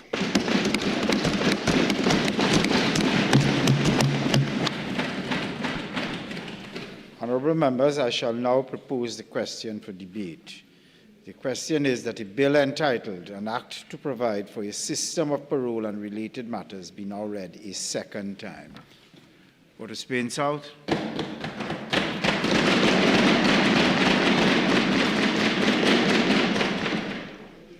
Thank you, Mr. Speaker. Mr. Speaker, having read this bill, I know that the Honourable Minister of Justice knows that there's a poorly drafted bill. I know that the Honourable Attorney General knows that this bill has several fundamental flaws. So then it crossed my mind, well, why bring it in this form? And then the Honourable Minister of Justice said it. We have passed 20 pieces of legislation changing the landscape. They are sacrificing quality for quantity. And that is why this bill in this present form is being presented. But once again, before I commence on the substantive contribution, I want to debunk the theory that the People's National Movement between 2015 and 2025 did not do anything as it relates to reform and prevention of crime and criminality amongst the young people in Trinidad and Tobago. What the Honourable Presenter and the Honourable Minister has done here is to say, well, 12 or 17% of young people in prison, they fall prey to recidivism, and the PNM starved the prisons of programs for them. We did the opposite. Here's what we did. We had programs for young people whilst they were not in prison. Correct. To occupy their time and stop them from going to prison.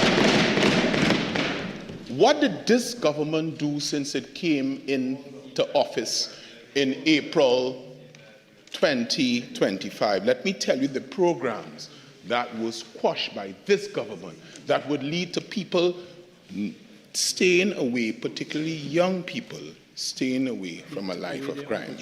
They took away every single opportunity for the young people. Here are the programs. This is the record. All set. Alternative learning and life skill enhancing training. Over 150 participants benefited from this program. They quashed it. Amplify, a program for young persons who wish to work in professional studios to start their own studio and operate digital system. Gone. Project Trending, a 7-week course for small business owners and budding entrepreneurs ages 18 to 35. Gone. Project Drive, an automotive servicing initiative, yet another collaboration between the then Ministry of Youth Development and NESC. Gone. CRISP, over 200 young people benefited in this program, a program that was initiated with NESC Technical Institute, designed to help young persons in air condition, automotive and electrical maintenance. Gone. 40 under 40 program, which allows secondary school students and primary and third and fifth form students to interact and engage with young movers and shakers who are established entrepreneurs. Gone. The Youth Career and Education Caravan, which was designed to showcase youth-focused opportunities and resources from the ministries and state agencies. Gone. The Youth Agricultural Homestead Program, which was designed to encourage young people to take their energies away from criminal activity and do agriculture. Gone. The Youth Aquaculture Program. Gone. The Youth Agriculture Shade House Program. Gone. Mr. Speaker, I can spend my entire time just saying what has been gone by this government. But as they try to rewrite history, they're on this side. We don't see people who are victims, Mr. Speaker, as collateral damage, you know. We see people as people. And we say, respectfully, we say that this bill as it stands, it warrants our support because, in principle, we do not object to a concept of parole.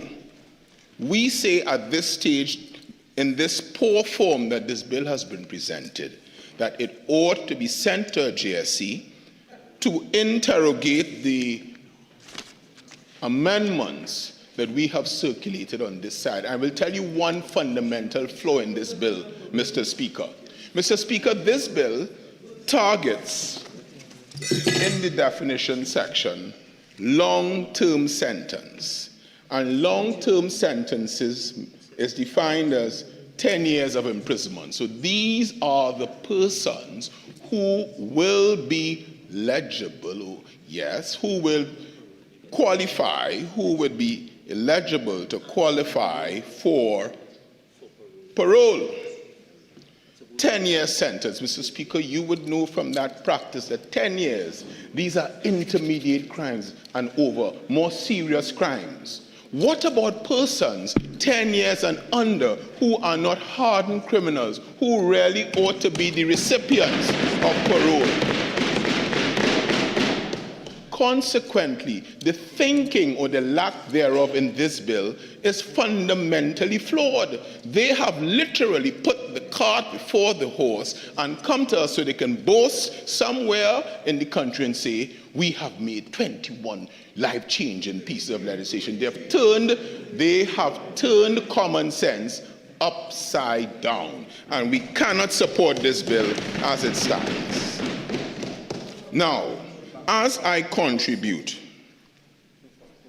I do so conscious that as a representative of the people, we have a duty here. And that, Mr. Speaker, is that the objective of rehabilitation is one that we will support, and we will support it in a very responsible manner. The bill in its present form is deeply flawed, it is premature, and it is potentially dangerous to the administration of justice and public safety in Trinidad and Tobago. And I will go on to show why I make that submission. This bill engages, Mr. Speaker, in questions of governance. And do you know what struck me about this bill? The timing of it. When does punishment yield to mercy? When does rehabilitation outweigh deterrence? When does a society compassion compromise its safety? Not in these times, you know, Mr. Speaker. Not in these times. The bill, though commendable in ambition, is dangerous, and it goes too far. The Parole Bill, therefore, must be viewed not as meaningful reform, but in a slew of headline-driven legislative measures rushed by this government to say, look, we're bringing legislation to the House. That is it. Rather than strengthening public confidence, there's a growing concern that this government continues to prioritize political optics over balanced and carefully considered legislation. And that is a concern that we have on this side. We cannot and we resist reckless implementation. Let me give you the granular examples. Clause 24.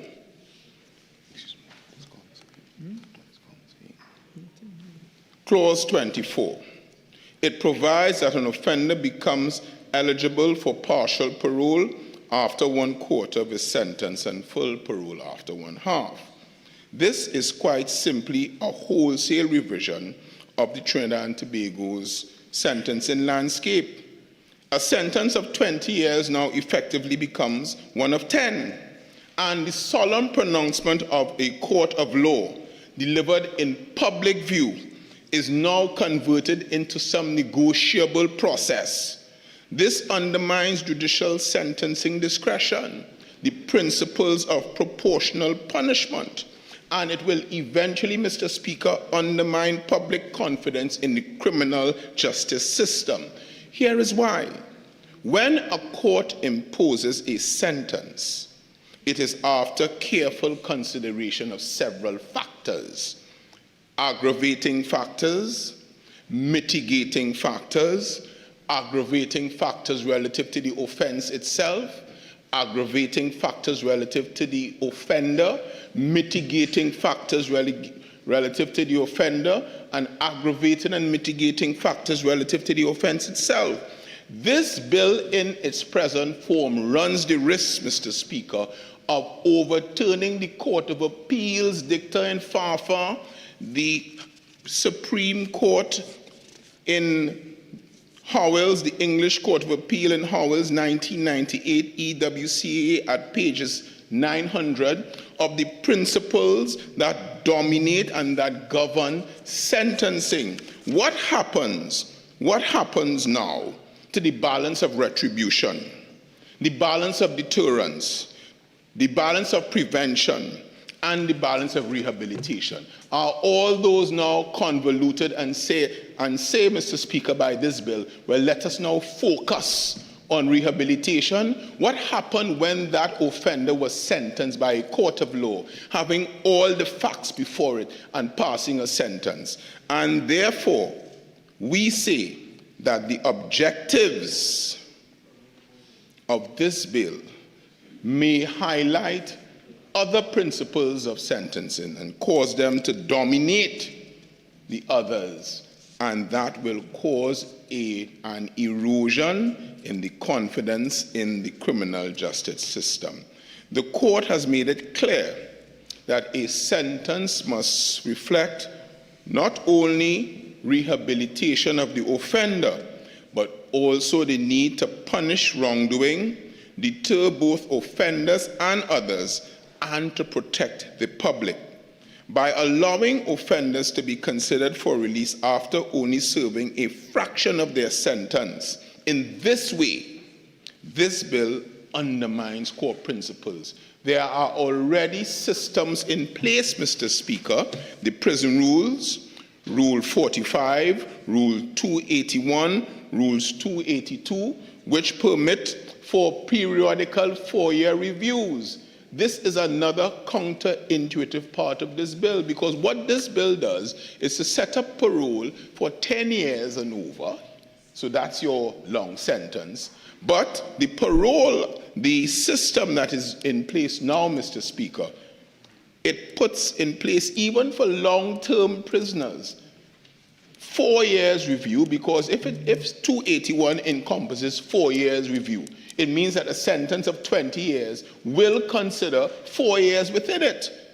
Therefore, we say that Clause 24 demolishes the balance and it transforms punishment into probation, and it reduces deterrence to just a symbol.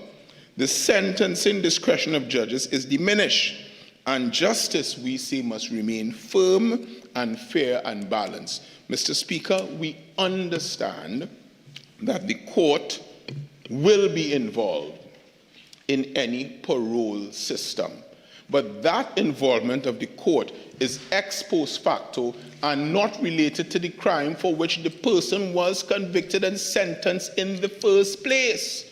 And that is where we have the issue.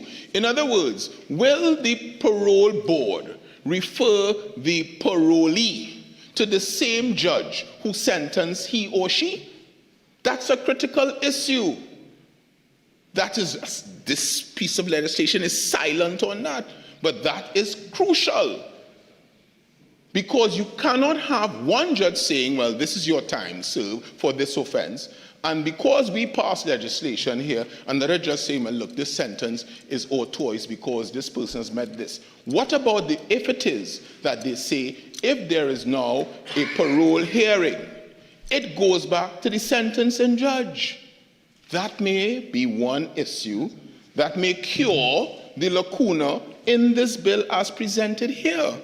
Because the sentencing judge will have before he or she all the factors that were considered at the time of sentencing, and will do a comparison between what is presented by the parole board and what was presented to the judge at the time of sentencing. That makes judicial sense, and I think it is something worth consideration.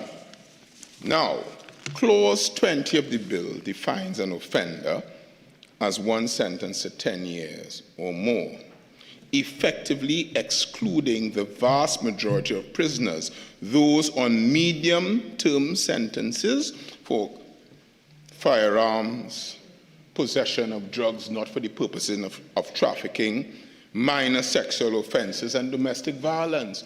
Won't those be some of the persons, Mr. Speaker, who ought to be allowed or aligned for parole in the first instance? If it is, it's a question of trying to decrease recidivism. Then one would think that the less hardened criminals would be the ones that ought to be targeted in the first instance. This legislation does not do that, Mr. Speaker. And very well may be that this government will take the view that the recommendations made by us ought to be discarded. And then when they get bitten in their backsides for doing so and not taking us on as they did with Zozos, bitten in their gluteus maximus, they would then come and complain and whine, and every question we ask them say Zozos. I know that Mr. Speaker, I knew that the reference to the bite in the gluteus maximus would have excited Barataria and Sawa. He can't help himself. The architecture of the parole board, Mr. Speaker, the architecture of the parole board is also something, Mr. Speaker, that ought to be interrogated. Clause 5 establishes a parole board that is endowed with tremendous discretion. Clause 8 proclaims that it shall not be subject to the direction or control of any persons. Mr. Speaker, when you look at Clause 5 and Clause 6, it gives sweeping authority to the board to assess, recommend, and influence release decisions. Yet, the board, with all this power, is not subject to the direction and control, that is Clause 8. Its proceedings are largely in camera, Clause 40, and members are appointed by the President only. Where is the transparency in that, Honorable Minister of Justice? It raises serious concern. Apart from the transparency, what about accountability? Where are the robust checks and balances as it relates to this parole board that will be appointed at the sole discretion of the President? Independence is admirable, but when it shades and it is overpowered by the lack of accountability, it is something that is a cause for concern on our part. The board is appointed solely by the President, and it will decide questions of liberty and public safety almost entirely in secret. Members may be removed for certain vague reasons, such as behavior likely to bring the office into disrepute. That phrase, without a judicial template or parliamentary oversight, renders the tenure insecure and invites other influences. But here is my problem jurisprudentially with the in-camera dealings. Sentencing, Mr. Speaker, is a public act. It is an act where the victim is there, the public is there, and in fact it is called open justice. When this parole board meets in camera and no public involvement is there, even though they make the report to the court, there's nothing in this bill that says when that comes to the court, it will be open justice, you know. But what about the process that goes with that parole system before the parole board? Cloistered, no public view. It is the antithesis to the sentencing process that happens in open court. Yet someone can be released by a process that does not have that. That's a fundamental issue, Mr. Speaker, that has not been addressed in this bill. The bill also is by no means novel.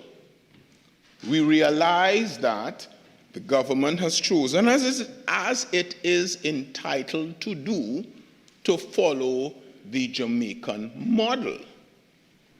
But there are jurisdictions from which we can cull and glean the knowledge and the benefit of the operations of their parole system. Look at Canada. Canada's parole board operates under parliamentary reporting obligations. In other words, Parliament has oversight of that process. Look at New Zealand. New Zealand members are appointed through a bipartisan process vetted by the judiciary. Look at Jamaica. Jamaica has local parish committees that diffuses centralized power. This bill, by contrast, has centralized everything into one presidentially appointed board with no input at all from the Parliament. And it's a board of 9. We say that power without proportionate accountability and oversight, particularly for something now as crucial as parole for long-term prisoners, is something that ought to be viewed with some caution and with some disquiet. We also say that, and we cannot turn a blind eye to how our society is evolving. Mr. Speaker, as we stand today on the 8th of May, 2026, 11 murders. Crime is out of control. When you now take a piece of legislation that allows for the early release of serious persons, and these are not persons who are accused, these are persons who have been convicted. So that's a fact. We have to decide what are we doing as a society. That is why I say that the government can't be serious about introducing this piece of legislation at this time. 3 murders in Belmont yesterday, including a 2-year-old child. This is not something where we now say, well, there's no money in the prison. This is something that we are facing on a daily basis. And we have to consider the legislation as it relates to what is going on now. Why bring this now? Why not bring some legislation that deals with social ills, the curbing of criminality? But we are now going towards, Mr. Speaker, a regime, Mr. Speaker, that we are not prepared for as a society. And bearing in mind the submission made by the presenter, the Honorable Minister, who says that it seems that in the remission process, the criminals, they mask their criminality. Why they can't mask it now for parole? What prevents them from masking it now for parole?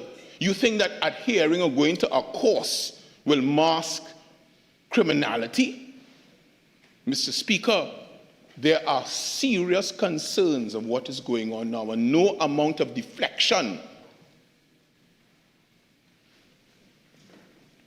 can subtract and detract from this. We are at this time facing a crisis in our country, a crisis of crime, a crisis of confidence, and this bill is as ill-timed as one can be. Those are my submissions with respect to that. And I now double down on my submission as it relates to the secrecy in decision-making. Clause 40 mandates that the proceedings of the parole board shall be conducted in camera. Mr. Speaker, secrecy in matters of liberty it's incompatible in modern democracies. I heard the submission by the Honorable Minister of Justice where we are moving into the modern era. Secrecy is not, it is just not a feature of the modern era. It is not a feature.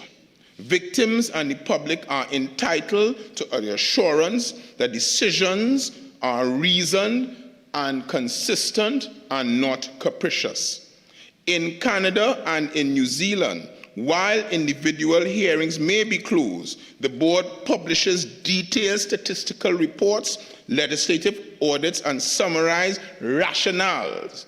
They preserve confidentiality and they do not forfeit transparency.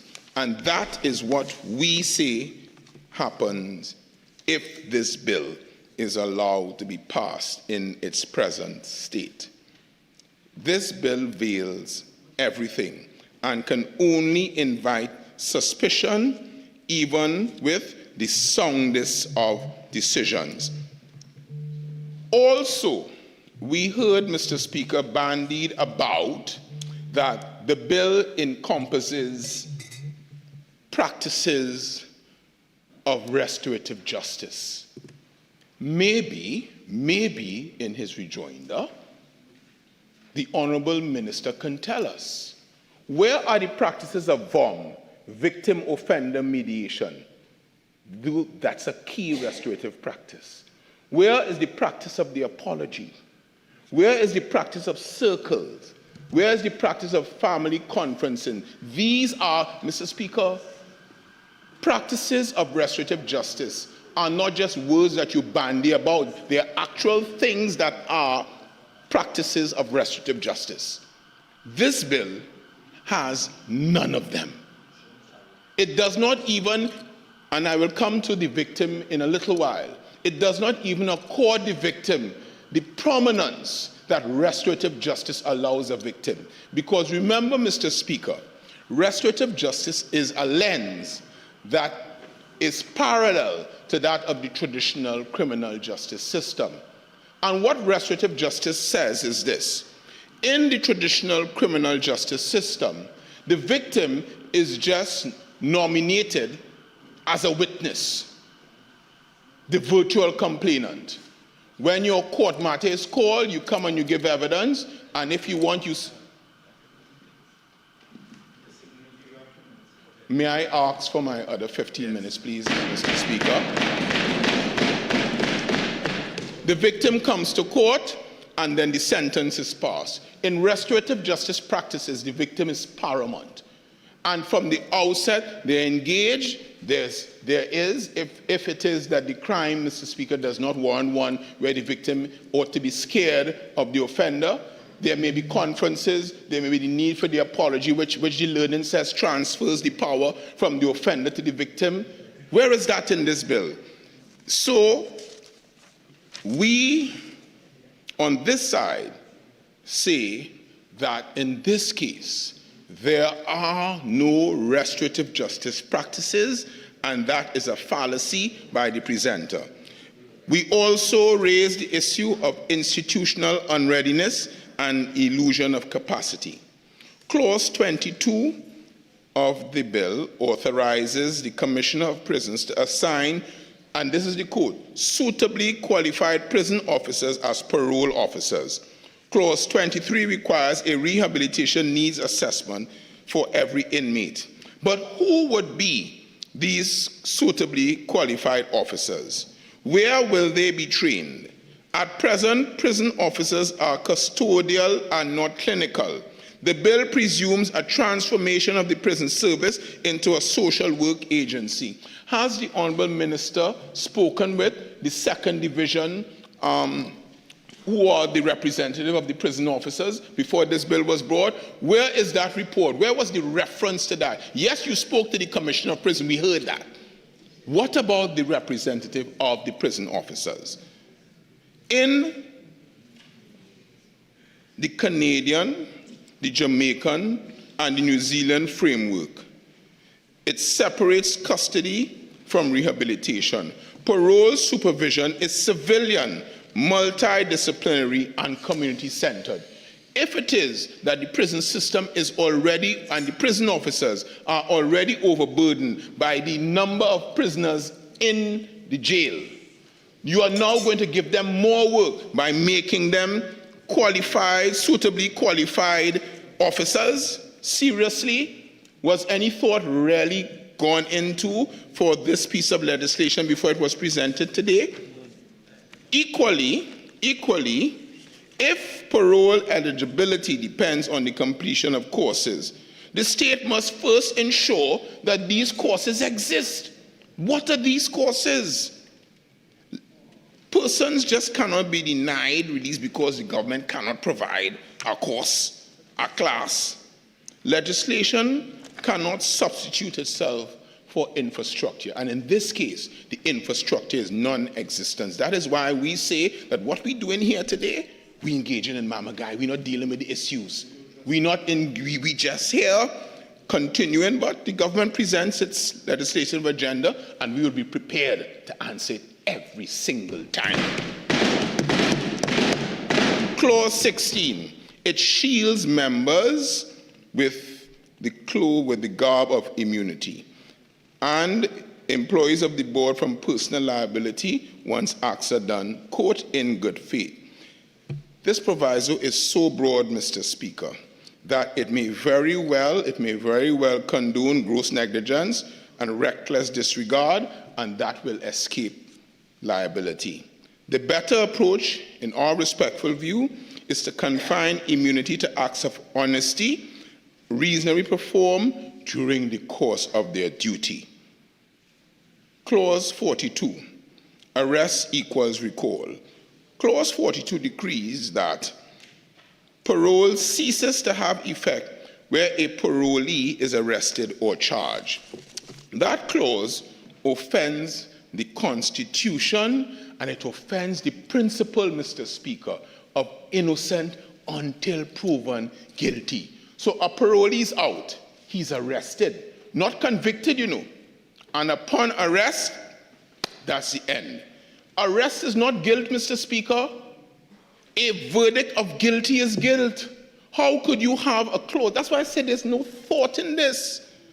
How could you have a clause that said once the police arrest you, that's the end? So what happens in a small society in Trinidad and Tobago where there may be a beef between a prisoner and a police officer? Once that prisoner is released on parole, all the police officer has to do is arrest him. And there goes his parole. He's back in jail. We on this side may look a certain way, but we have a little brain. We have a little gray matter. And that is counterintuitive. It is counterintuitive to what is going on. The risk and assessment and public safety, Mr. Speaker. Clause 28 and 30 allows the parole board is satisfied that the offender is unlikely to commit an offense. The test of satisfaction is dangerously subjective. In advanced jurisdictions, multiple independent assessment requiring using recognized instruments, HCR 20, LSCMI, Static 99, no such standards are apparent here. A single optimistic report could unleash tragedy in Trinidad and Tobago. Public safety cannot rest on mood or guesswork. Victims.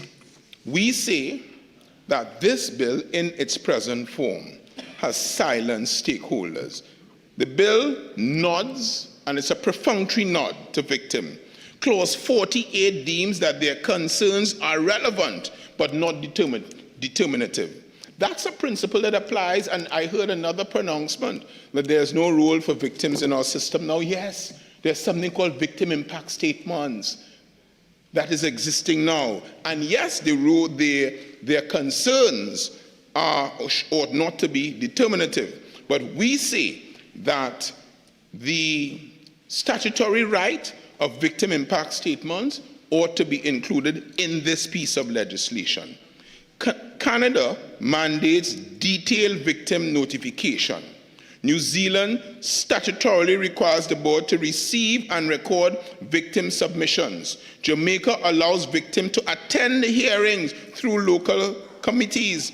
Trinidad and Tobago, victims are again spectators in a process that directly affects their security. And this is post a conviction, Mr. Speaker.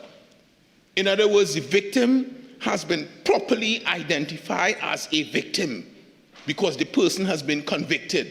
Their role and their voice should have even more weight at this stage than just a perfunctory nod. And we say that this bill ought to include mandatory victim impact weighting, guaranteed participation of the victim, and that should be a right, consideration of the psychological trauma that was meted upon the victim during the commission of the crime for which the parolee has been convicted. Justice requires that the cries of the victim must be heard, and just the mouthing of it without giving it any teeth, we say, is insufficient. This piece of legislation impacts several sibling pieces of legislation. It impacts the Prison Act and alters how sentences are served and introduces external supervision mechanism. It impacts the Prison Service Act again by expanding the duties of prison officers into parole supervision officers. It affects the Administration of Justice Electronic Monitoring Act by introducing increased reliance on electronic monitoring as a condition of release. It tinkers, in our view, with the Supreme Court of Judicature Act requiring new rules of court to facilitate parole appeals and procedures, and it indirectly changes the criminal procedure framework. When we compare this piece of legislation and the perspective of the lessons learned abroad, the Jamaica Parole Act of 1978 provides decentralized parish communities in keeping with community participation and reducing delay. Trinidad and Tobago centralizes it, and the board will be drowned with caseloads. Canada has the Correction and Conditional Release Act, which integrates institutional corrections, parole, and an independent correctional investigator and ombudsman to audit fairness. We do not have this. New Zealand has the Parole Act of 2002 and declares community safety the paramount consideration and imposes legislative principles of transparency, guiding, and the handling of risk, cultural fairness. Our act recites none of the foregoing. And there's an administrative gap and fiscal silence that we want to bring to your attention. Clause 53 blandly states that funding will be appropriated by Parliament. There's no costed plan, no estimate of staffing for electronic monitoring, no implementation timetable. That's why I say, Mr. Speaker, it's an exercise in Mama Guy, but we have to participate. Our discipline is this, you know. We will not determine the outcome, but we will determine our input in the process every single day that legislation is brought here. The High Court, not the magistracy, absorbs every application. The High Court will be swamped with applications. Clause 48 allows appeal only on internal policy error or incomplete information, omitting grounds of bias, unreasonableness, and the breach of natural justice. The truncation of review invites constitutional challenge. In sum, the machinery is skeleton, the financing is imaginary, and this bill, Mr. Speaker, respectfully, is premature, and it is an exercise in something that must be occult and not obvious to the normal mind. Mr. Speaker, how much more time do I have? I just want to do my recommendations. I think you have 6 minutes. Thank you. Of your full 5 minutes. 5. No. Mr. Speaker, we would want to make some, we have circulated recommendations for amendments. And we would say that this will help in giving us a credible framework. If the government insists in pressing ahead, then, Mr. Speaker, we would do on this side what we have to do. We would want to have expansion of eligibility, include offenders serving more than 2 years, addressing overcrowding and reinforce rehabilitation. We would want to have professionalized parole service, recruit parole officers from the social work and psychology and criminology disciplines. We'd want to codify victim rights and mandate that submissions and consideration of victim impact statements be part of the process. We want to create an independent parole ombudsman, Mr. Speaker, akin to Canada's correctional investigator. We want to clarify decision-making power and specify whether the board or the court is primary, and saying that judicial primacy is of importance. We'd want transparency through reporting. We'd want guarantee of the rehabilitation process and access. We'd want to recalibrate the risk procedures and prescribe the use of standardized assessment tools and a multi-tier professional review. We'd want to limit the immunity clause. We'd want to reform Clause 42 and substitute an application to a judge for automatic termination upon arrest. Instead of once you arrest, it terminates automatically. And we'd want victim and community representation. And we'd also wish, Mr. Speaker, for a phased implementation. Mr. Speaker, punishment and redemption are twin pillars of justice. And parole, when properly designed, reconciles them. It rewards transformation while protecting the society. We say at this point in time in the existence of our twin island republic, the protection of society is of the primary concern, and it should be for all citizens. Our republic stands as a crossroad now. We can create a parole system that commands confidence. And we on this side are trying to do that by making our respectful suggestions for reform and for recommendations. We conclude reform, yes, but responsibility first. the legislation should never exceed our institutions' readiness to enforce it. To proclaim this bill as drafted would be to legislate aspirations without apparatus, principles, procedure, and without safety. So I suggest what the Stoics call the pause. And when we pause, Mr. Speaker, we say we pause out of prudence. Send this bill to a joint select committee. Take evidence from the judiciary, from the prison service, from the Prison Officers Association. Take evidence from criminologists. Take evidence from victims. Because in criminal justice, trial and error does cause lives, and we cannot afford the cost of one more life in Trinidad and Tobago. So, Mr. Speaker, for those reasons and for matters of justice, there's one acceptable outcome: to get it right the first time. And we are saying that our amendments may, without arrogance from the other side, it may assist in getting it right the first time and getting the unwavering support of the opposition when good legislation is presented to this Parliament.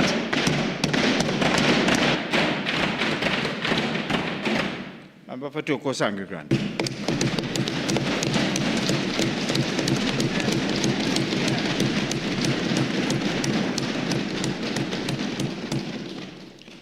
Mr. Speaker, I literally do not know where to start. From a submission that was largely vacuous.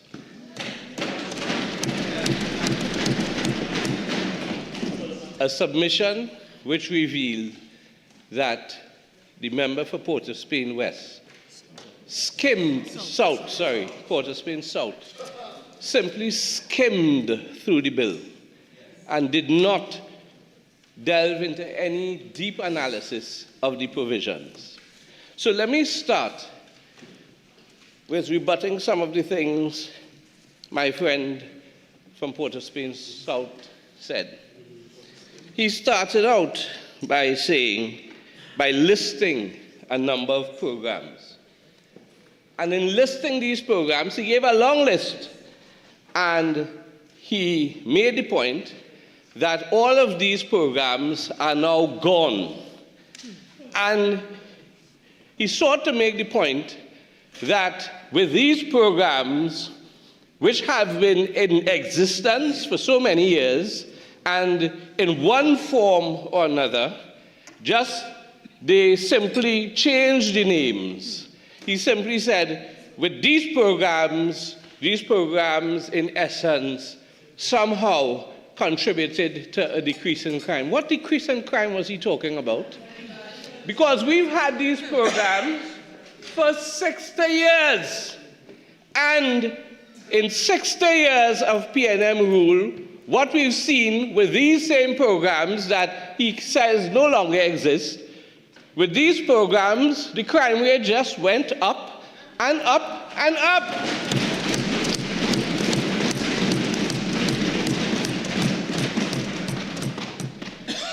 Up and away. And it started with, I think his name was Martin Joseph. He had the highest murder rates in this country's history, the highest rates of violence. And then, by pure envy, the member for Port of Spain North St. Anne's West sought to overtake him. And then, if that wasn't enough, the former member for Laventille West decided he is going to take the record. They have, as I said before, if violent crime was an Olympic sport, they control lane 1, 2, 3, 4, 5, 6, 7, 8. They have the gold medal, the silver medal, the bronze medal, the top 8 spots. Let me remind them, 624 last year. Who was in charge? 2024. 624 in 2024. Before that, 605. So 624, 605. and it's a joke for them. 577, that's yours. 550, that's yours. 539, that's yours. 518, that's yours. 509, that's yours. 497, that's yours. The top 8 spots in terms of murder, that's yours, all yours. With all the same programs. So what must we do? Change the names again and expect something different? Because that's all you ever do. That's all you ever do.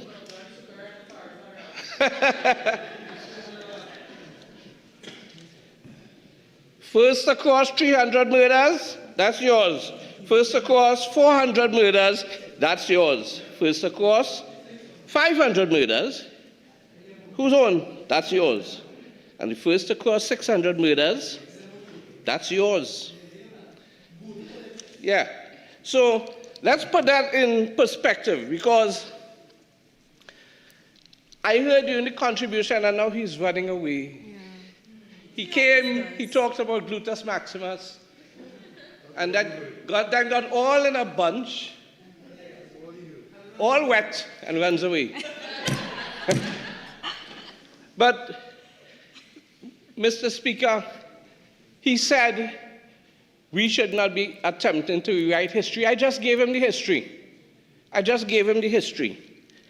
And the thing is, in his presentation, he sought to give the impression, he said, this is, in essence, I don't want to misquote him, he said, crime is out of control. Only now? Since when? And then said, I'll deal with you just now, Mr. Roly-Poly. San Fernando East. Crime is out of control. And he said, 4 murders yesterday, or 3, and then just the other day, and next 4 murders. Let me remind him. You had that several times under your watch. July 26, 2019, 7 fishermen murdered. That's 7. And then the next day, in Las Cuevas, 4 Sandman and others. So in the space of 24 hours, you had 11 murders. Crime wasn't out of control then? And who was the Minister of National Security in 2019? Awaiting. Stand up and be counted. Don't fix your jacket, stand up and be counted. Huh? He quiet. Quiet as a lamb. Yes, quiet as a lamb. One of the worst ministers of national security sits right over there. Port of Spain, North St. Anne's West.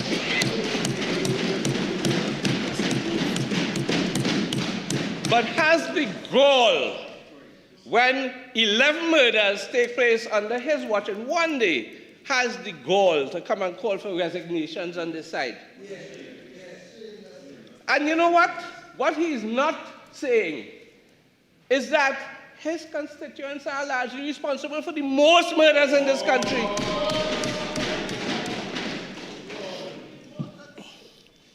And they don't want Zoso.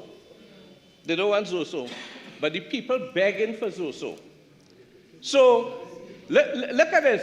Where did the murder, the quadruple murder of 4 with the young lady from Newtown Girls, where did that happen? Which constituency? And we all know, and I'm sure he knows, who committed it. I've stood up in this parliament time and again and made reference to the fact that I am from Serrano Road, Belmont, that I lived in Bella Road, Belmont, where the Attorney General is from, right? I lived both places. They run parallel to each other. And,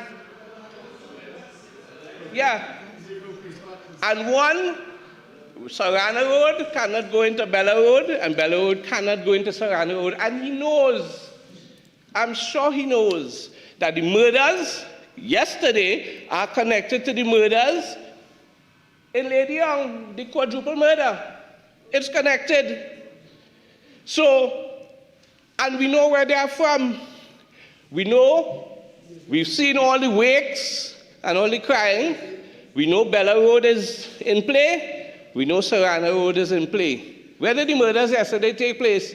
Right by Holder Parlor by Serrano Road Step. Who is the member of parliament for there? Well, it's a trifecta with those two quadruple murders. Because it's on the border, right on the border. One on the border between Laventille East, who is not here, just like the one who are accustomed coming to eat and disappear. Well, she decided not to come today. But, yes, Laventille East, where Laventille East borders Laventille West, is where the quadruple murder took place with the little girl.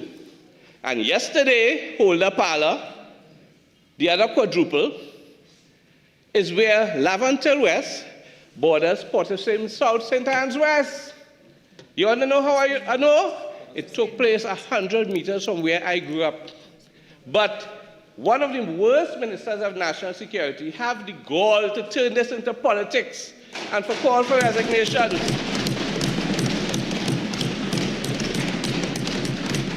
The same way you wouldn't know when your constituents are going to murder some of your other constituents a street away, you expect us to know? But let me tell you something, what we wouldn't do. We wouldn't know that 4 people are trapped in a pipeline and wait and let them die.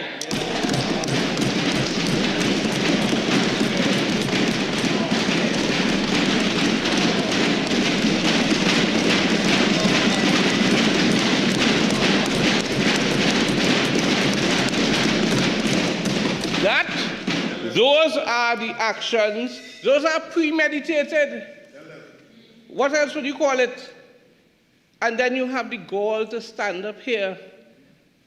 Oh, look at stand up. 48-1. I've sat here and I've listened to the gibberish and the verbal diarrhea from the member for Toko Sangograndi. Toko Sangograndi. Well, in all fairness, the member for Port-of-Spain South attempted to light the fire, right? Hold on. Toko Sangograndi is opening the fire hose to out the fire. Hold on. But I think that's too much water you're pouring on that minor fire now, Toko Sangograndi. Let's move on a bit. I think it's your point. Yes, I relate the context, and I'm very thankful for the very long, not Jimmy Adams was the long run-up, it was Joel Garner. I'm very grateful for the Joel Garner run-up for allowing me. Joel Garner never had a long run-up. Yeah. It was very lethal, but never had a long run-up. Take the Michael Homeland and finish this story. Michael Homeland. Michael Homeland. But you know, Mr. Speaker, to deal with that objection, the one thing he couldn't say, he could call it all kind of things, verbal diarrhea. You know what he couldn't say? That I lie. He had to accept it. Move on to the bill. Yes, now. I'm moving on because you see, for the last 10 years, they did absolutely nothing in reforming the criminal justice system.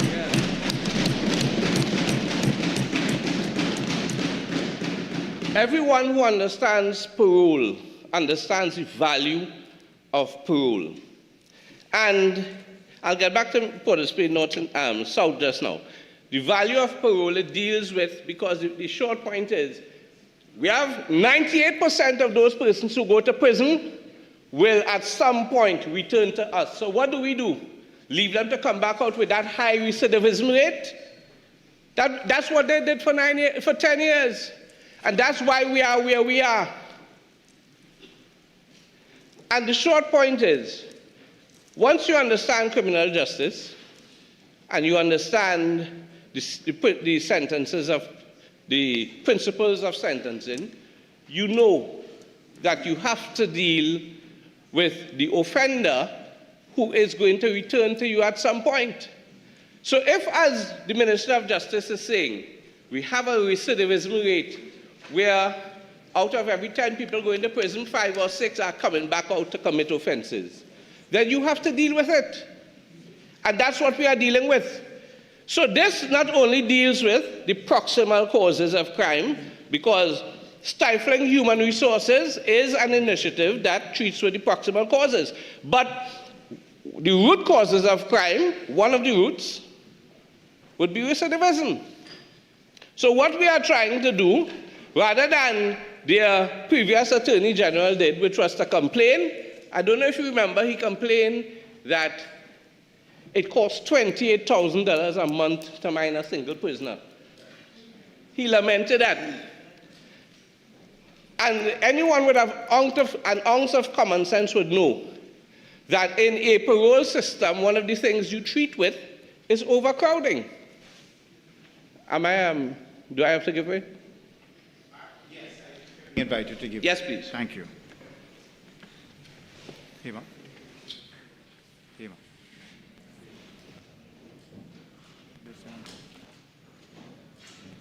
Honourable members, you would recall that we had deferred statements and announcements. So I should like now to revert to that aspect of the proceedings, and I want to make my announcement and to say it is with an immense and profound sense of joy that I wish to welcome back in this chamber within the space of almost 1 year and embrace the high-level delegation from the Republic of India.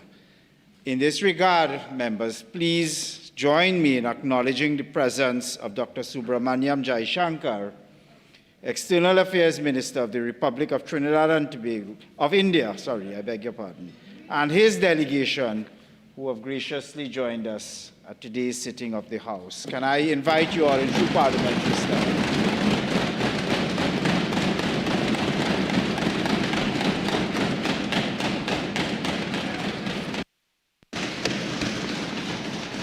Thank you, colleagues. As has been previously agreed, the Honourable Prime Minister will make a statement. We had deferred statements by ministers for the Honourable Prime Minister to make a statement. I am advised that there has been agreement that even though it may go over the 10-minute limitation provided in the standing orders, that the Prime Minister may continue. Honourable Prime Minister, thank you. Very much.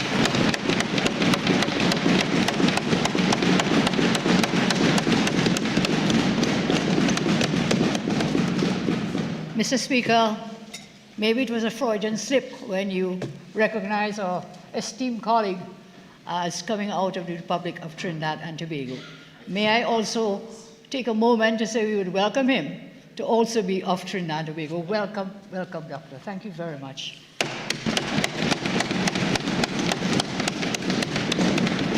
On behalf of the government and people of Trinidad and Tobago, it is my distinct pleasure to warmly welcome Dr. Jaishankar, Minister of External Affairs of the Republic of India, and his delegation to this honourable House and our lovely nation.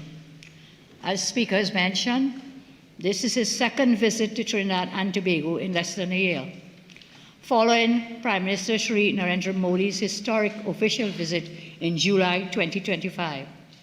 And this reflects the continued deepening engagement between our two nations.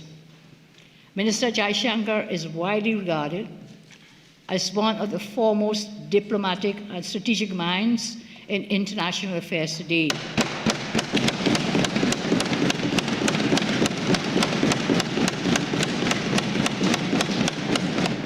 Dr. Jaishankar has served in many portfolios, and amongst those includes India's ambassador to the United States, Foreign Secretary, and since 2019, the Minister of External Affairs. In his very highly acclaimed book, The India Way, Strategies for an Uncertain World, Sri Jaishankar writes, and I quote, "It is better to engage the world on the basis of who we are, rather than try to please the world as a pale imitation of who they are." That philosophy resonates deeply with Trinidad and Tobago and India, two post-colonial democracies shaped by history and resilience, yet determined to engage the world with confidence and dignity. Dr. Jaishankar perhaps There is no clearer reflection of that confidence than the continued trust and mandate being placed in Prime Minister Modi and the BJP by the people of India. Permit me, therefore, to extend congratulations from the government and people of Trinidad and Tobago on your party's recent historic electoral victory in West Bengal. Today's visit comes at a time of profound change in global affairs, as countries of the Global South increasingly assert a stronger voice in shaping international affairs and defining their own development path. Few nations embody that transformation more profoundly than India, now the world's largest democracy, the fourth largest economy, and a major geopolitical, technological, and economic force whose influence extends across the globe. Sri Jaishankar observes in his book, and I quote again, "The days when others defined us are over. We define ourselves." These words reflect the aspirations of post-colonial societies everywhere, including here in our homeland, Trinidad and Tobago. These words encapsulate the right of nations to pursue development on our own terms and to engage the world with a new confidence born of resilience. That is why the relationship between Trinidad and Tobago and India carries growing importance in this new global era. Once rooted predominantly in ancestry and historical memory, it has now evolved into a modern partnership grounded in strategic cooperation and shared development. Dr. Jaishankar's visit comes at a deeply meaningful time because we in Trinidad and Tobago, we prepare to commemorate Indian Arrival Day and thereby honor the legacy of those who journeyed from India to these shores beginning in 1845. But also this month, we celebrate Indian Heritage Month in Trinidad and Tobago. These bonds that we share is a reminder that the relationship between Trinidad and Tobago and India was shaped not only by diplomacy, but also by the harsh realities of colonial history. India endured centuries of British colonial occupation and economic extraction, while enslaved Africans here and Indian indentures were simultaneously trafficked. Now, traffic, I'm saying, strong word, in this day and age, today, given what we know about criminal activity, what happened then in the slave trade and in the bringing of indentured laborers here was in fact human trafficking. In today's world, it would be recognized as human trafficking across the Atlantic. After emancipation, indentured laborers from India were effectively trafficked to our country under very exploitative imperial labor systems. Though distinct in form, both experiences form part of the wider system of colonial exploitation, brutal coerced labor, and human displacement. Yet, from those histories emerged peoples who transformed hardship into endurance, survival, and nation building. Descendants of indentureship, alongside descendants of enslaved Africans and all other communities that form our national family, helped to build the economic, cultural, and democratic life of Trinidad and Tobago. And as I have previously stated, the Kalapani, once associated with exile and suffering, has over generations become the Pani Bandan, the waters of unity, forming an enduring connection between TNT and India. Indeed, the official visit of Prime Minister Sri Narendra Modi in July 2025 marked the beginning of a new phase in the strategic partnership between our two nations. Minister Jaishankar's visit today serves to advance many of the initiatives and agreements emerging from that historic engagement in July 2025. During Prime Minister Modi's visit, TNT and India signed off several agreements in the areas of diplomatic training, cooperation in sport, Indian pharmaceuticals, cultural exchanges, and quick impact projects, amongst others.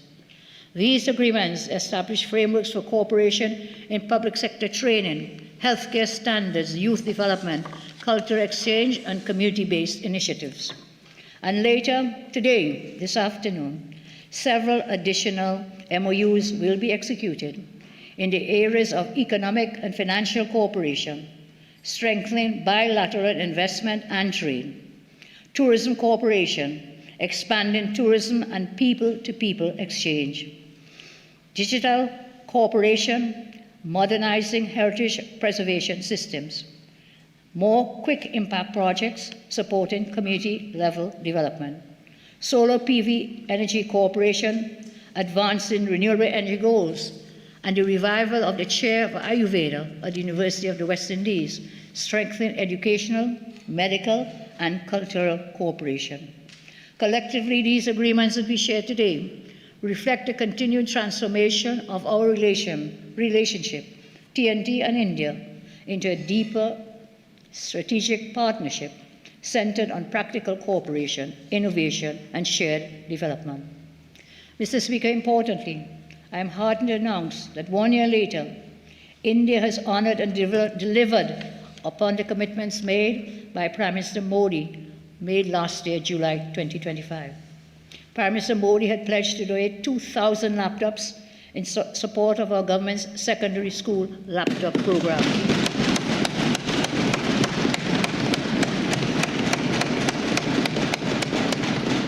Today, Minister Jaishankar comes bearing gifts, and these devices, these laptops, will be officially handed over across all 7 educational districts.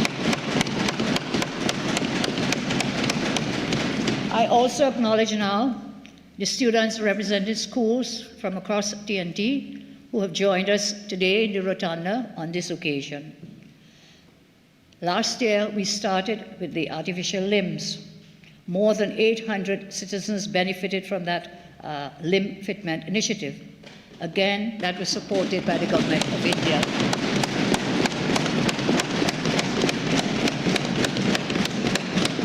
Tomorrow, Mr. Jaishankar and I will officially launch the National Prosthetic Center in Pinal.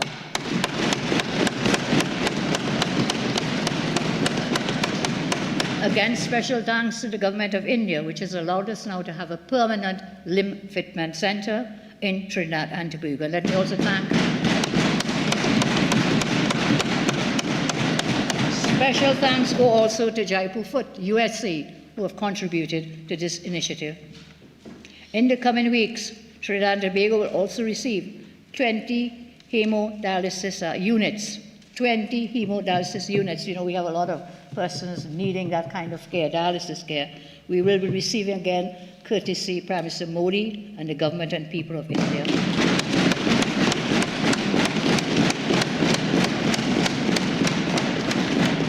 We will also receive 2 sea ambulances, and I talked about this being most important, 2 sea ambulances, so the trips from Trinidad to Tobago, Trinidad, will strengthen healthcare delivery and emergency medical response. Again, we thank the government and the people of India.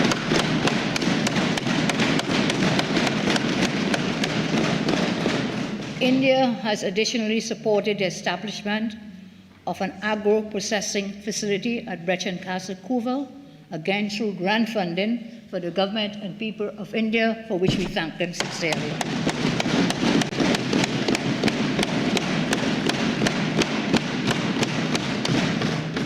And that initiative reflects our shared commitment to agricultural modernization and food security. Mr. Speaker, did you know that bilateral trade between Trinidad and Tobago and India now exceeds $1.2 billion annually, with significant potential for expansion in agriculture, healthcare, finance, tourism, infrastructure, and non-energy exports. TNT is also proud to join India-led initiatives such as the Global Biofuels Alliance and the Coalition for Disaster Resilient Infrastructure. India's global leadership in digital information has also created new opportunities for cooperation in digital transformation, artificial intelligence, archival modernization, and renewable energy development. Indeed, Mr. Speaker, now, this is what defines the modern relationship between Trinidad and Tobago and India. This is a partnership, Mr. Speaker, increasingly rooted in practical cooperation, shared development, and a common determination to shape our future with confidence and dignity. As I close, may I say, Mr. Speaker, Honourable Minister Jaishankar may recall that the chair that our Speaker sits on, the Speaker's chair in this Honourable House, was gifted by India shortly after our independence in 1962, for which again we thank India.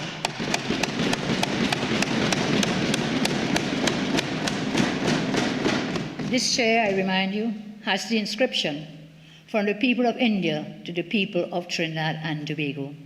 For more than 60 years, that chair has stood at the center of the democratic life of our nation. It is a powerful emblem of the enduring bond between TNT and India across generations. From the Jahajis, as they are known in India, they crossed the Kalapani, to the generations who helped build modern Trinidad and Tobago, the story of India remains inseparable from the story of our nation itself. Again, as Sri Jaishankar observed during his 2023 address, connected histories, shared present, and I quote, "Politically, our historical convergence stems from shared aspirations and legacies. Our emotional connection with these countries remains very strong. We continue to engage as they refresh their roots, culture, and traditions. We will provide commercial opportunities and further strengthen our traditional bilateral ties." End of quote. Mr. Speaker, India's great poet Rabindranath Tagore once said, "On the seashore of endless worlds, children meet with choice and dances." Today I say that after crossing the dark waters, the Kalapani, which once separated our ancestors, those said waters now unite future generations through the enduring Pani Pandan water bond. We are now seriously connected. May the spirit of Jahaji Bhais, the brotherhood of the boat, endure and flourish for generations to come. Through you, Mr. Speaker, I ask Mr. Jaishankar to please convey our assurances of our highest regard to Prime Minister Modi and the people of India. May God continue to bless the great nations of Trinidad and Tobago and the people of Trinidad and Tobago and of India. I thank you, Mr. Speaker. Mr. Speaker, if I may,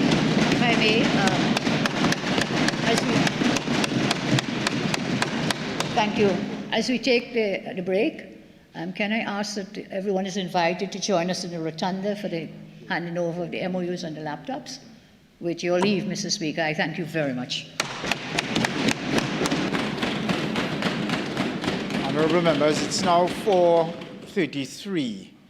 Normally we take a 45-minute break, but I think we have to be practical. 45-minute break will not accommodate all that needs to happen today. So I propose to come back at 5:35, an hour's break. So the hearing is suspended. We will resume here at 5:35. Thank you very much.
much time Sturge have?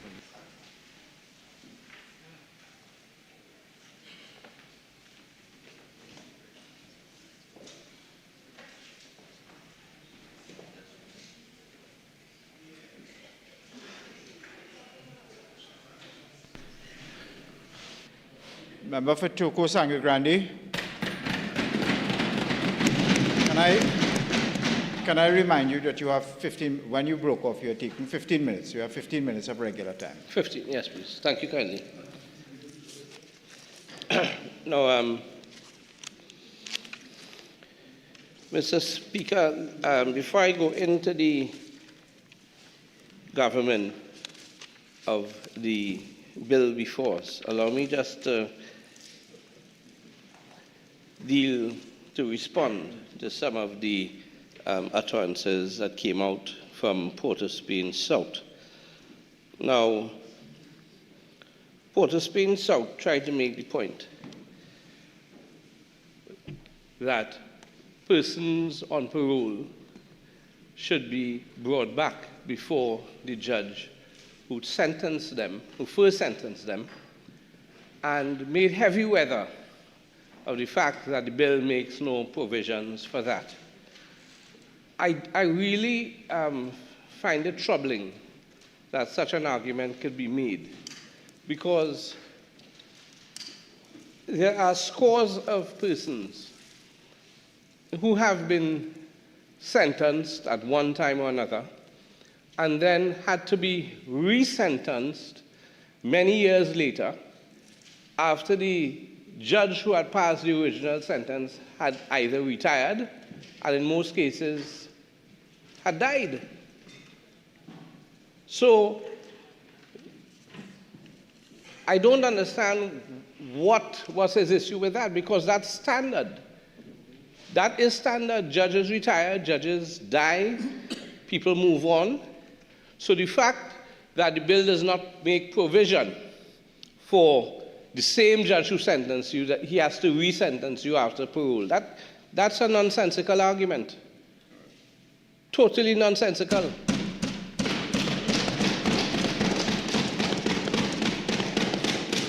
Because this happens all over the world. In almost every jurisdiction where there's a parole system, this is a feature. You at some time in the future might have to be resentenced, and the beauty about it is whatever a judge took into account when you were first sentenced so many years ago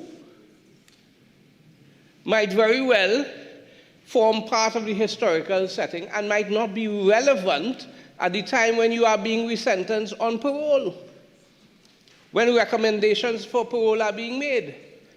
So that's another non-issue.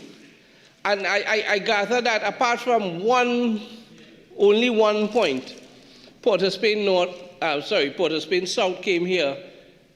Just, let me shorten it by saying when you have nothing to say, it's better you say nothing. Because he didn't say it. I'm saying a lot. No. A lot or nothing. Well, that's what you say. That's why you are where you are.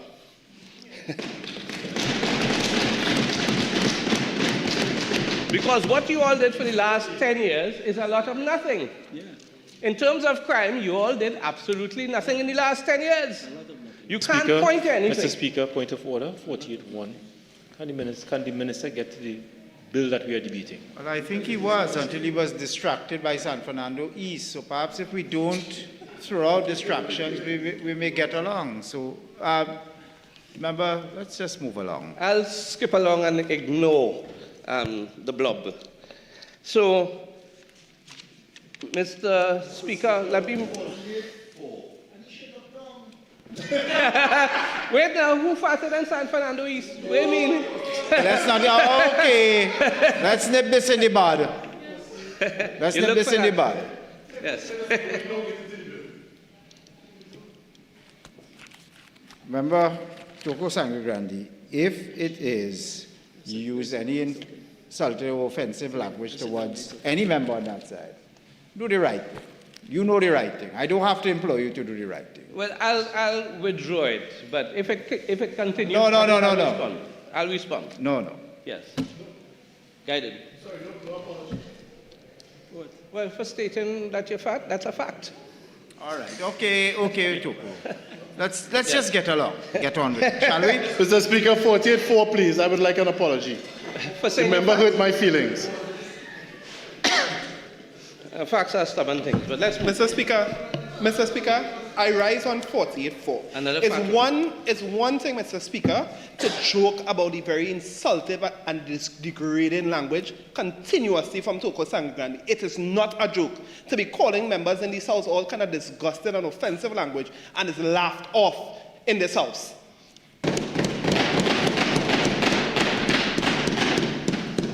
You know, I think if all members could be somewhat sensitive to this standing order on both sides, we wouldn't have these problems.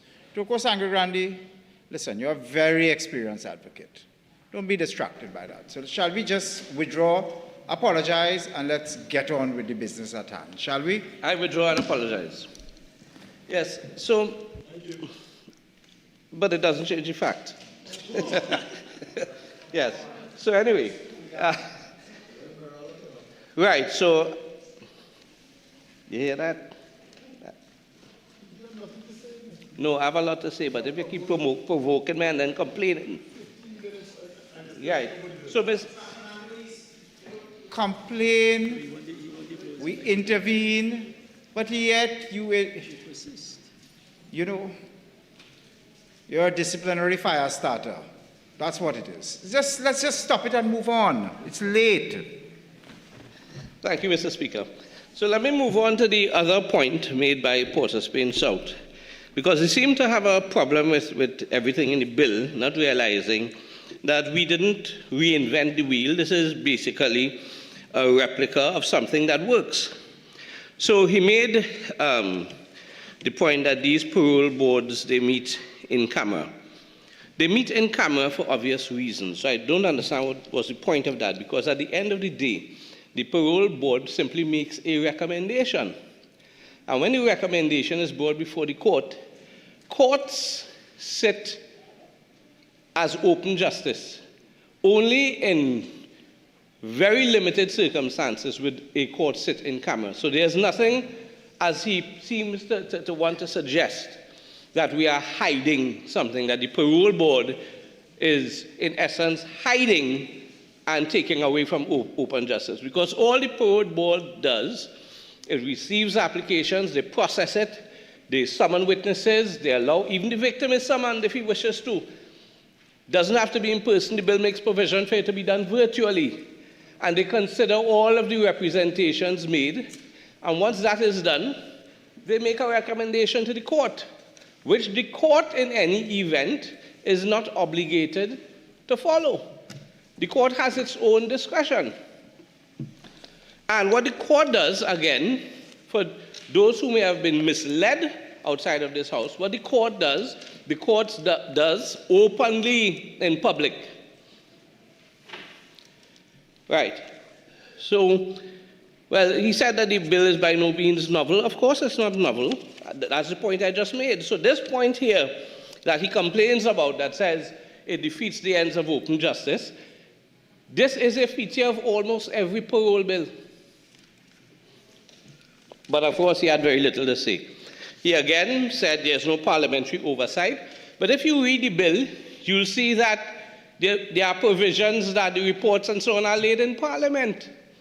Parliament gets an opportunity, if it's laid before the House, if it's laid before the Parliament, can it not be debated? Is there not an opportunity for scrutiny?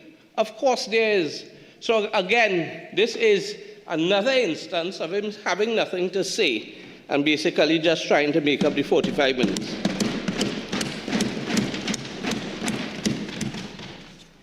Now, Mr. Speaker, before we took the break, I was going into talking about a recognition of proximal causes of crime versus root causes of crime. I have the 2015 PNM 10-point crime plan and the 2020 crime plan. And we all know that the effects of a crime plan is felt 5 and 10 years down the road. And more particularly, yes, when you are dealing with proximal causes, you feel the effects in the short term or even the immediate term. But when you are dealing with the root causes of crime, the effects are felt 5, 10 years down the road. So what we are feeling now, we are in essence, what we see in Belmont and what we see on Lady Young Road, that is in essence us reaping the whirlwind of their failure. Of failing to deal with the root causes of crime in the last 10 years.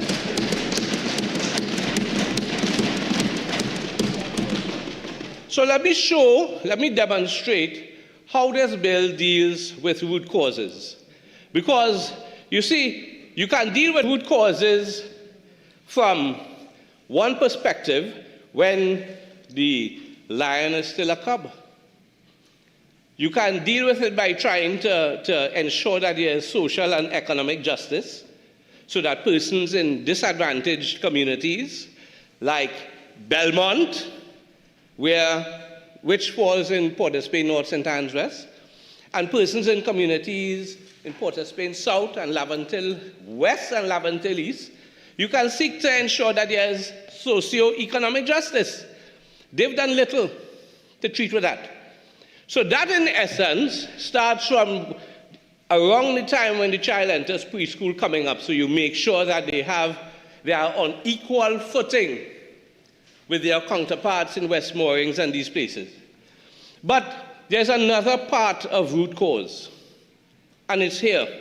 When people go to prison, when these men go to prison, if you do not, and since 98% of them are going to return, if you do not treat with what causes them, the root causes of what led them into that place, and try to treat with the root causes so that when they eventually come out from that place, if you don't deal with that, then what you are doing, that's why you are seeing the failure of their policies. That's why there is recidivism at such a high rate. So what we are doing with the parole bill, simple. The first thing you do, you are treating with overcrowding, because overcrowding is a feature of our prison system. And when there's overcrowding, the inmates, even if you are a first-time offender and you have to be visited with a term of imprisonment, when you go into the prison, you can't say, well, I keep it to myself. It's a fight for survival. So if you leave them in a situation, in a prison which is overcrowded, and you do not manage their release, which is the object of this bill, to manage how they are released, and to manage them in such a way that you change mindset, change behavior, provide them with the tools, then if you don't do none of that, which they did not do, then don't be surprised that when they are released from the prison, they go right back into a life of crime. They go right back to Belmont, right back to Port of Spain South, and continue to do what they were doing before they went in. Prison, without a parole system, is simply an incubator for violence. Conrad Duglin spoke about that years ago, not only in the context of YTC being a breeding ground for criminals. He was talking about the remand center, and he was talking about the prison system.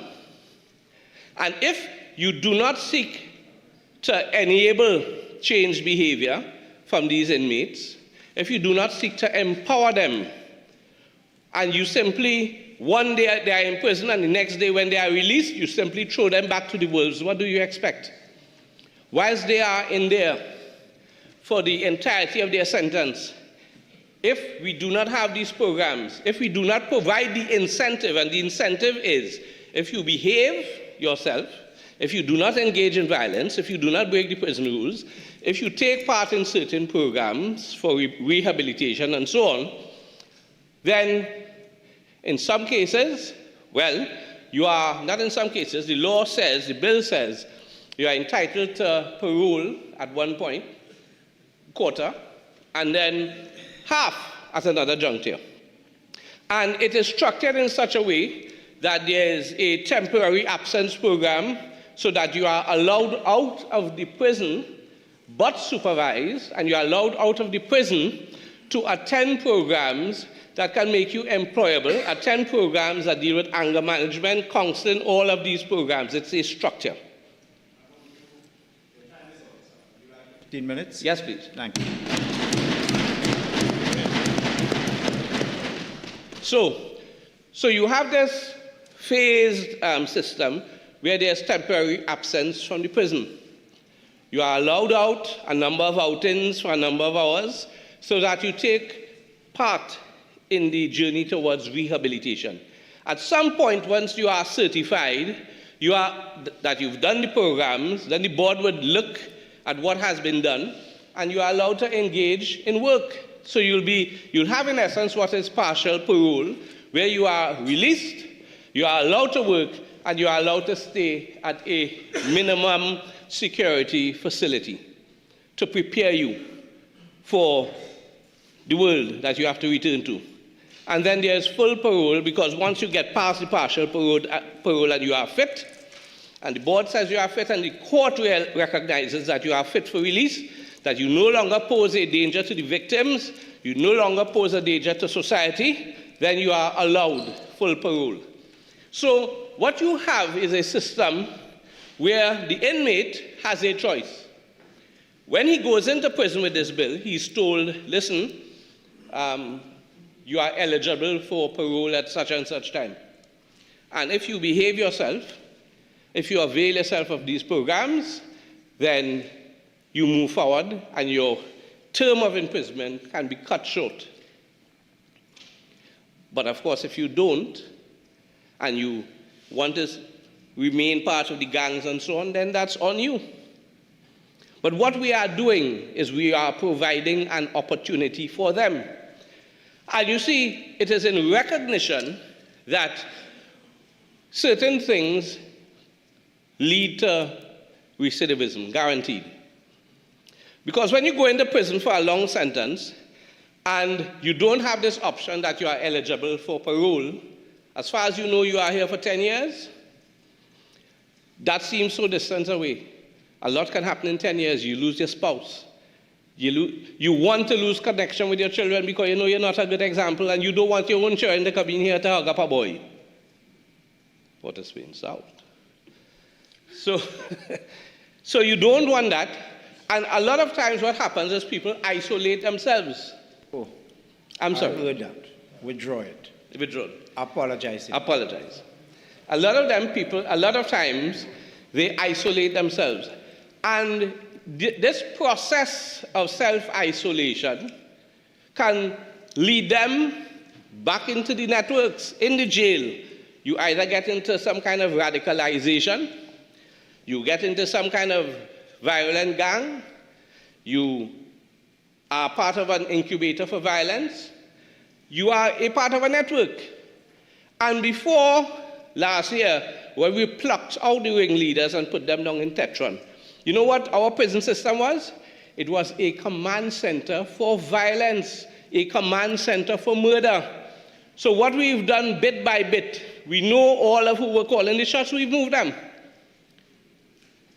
But that isn't the panacea, it's just one stage. So this bill seeks to deal with the root cause, seeks to prepare people for when they come out.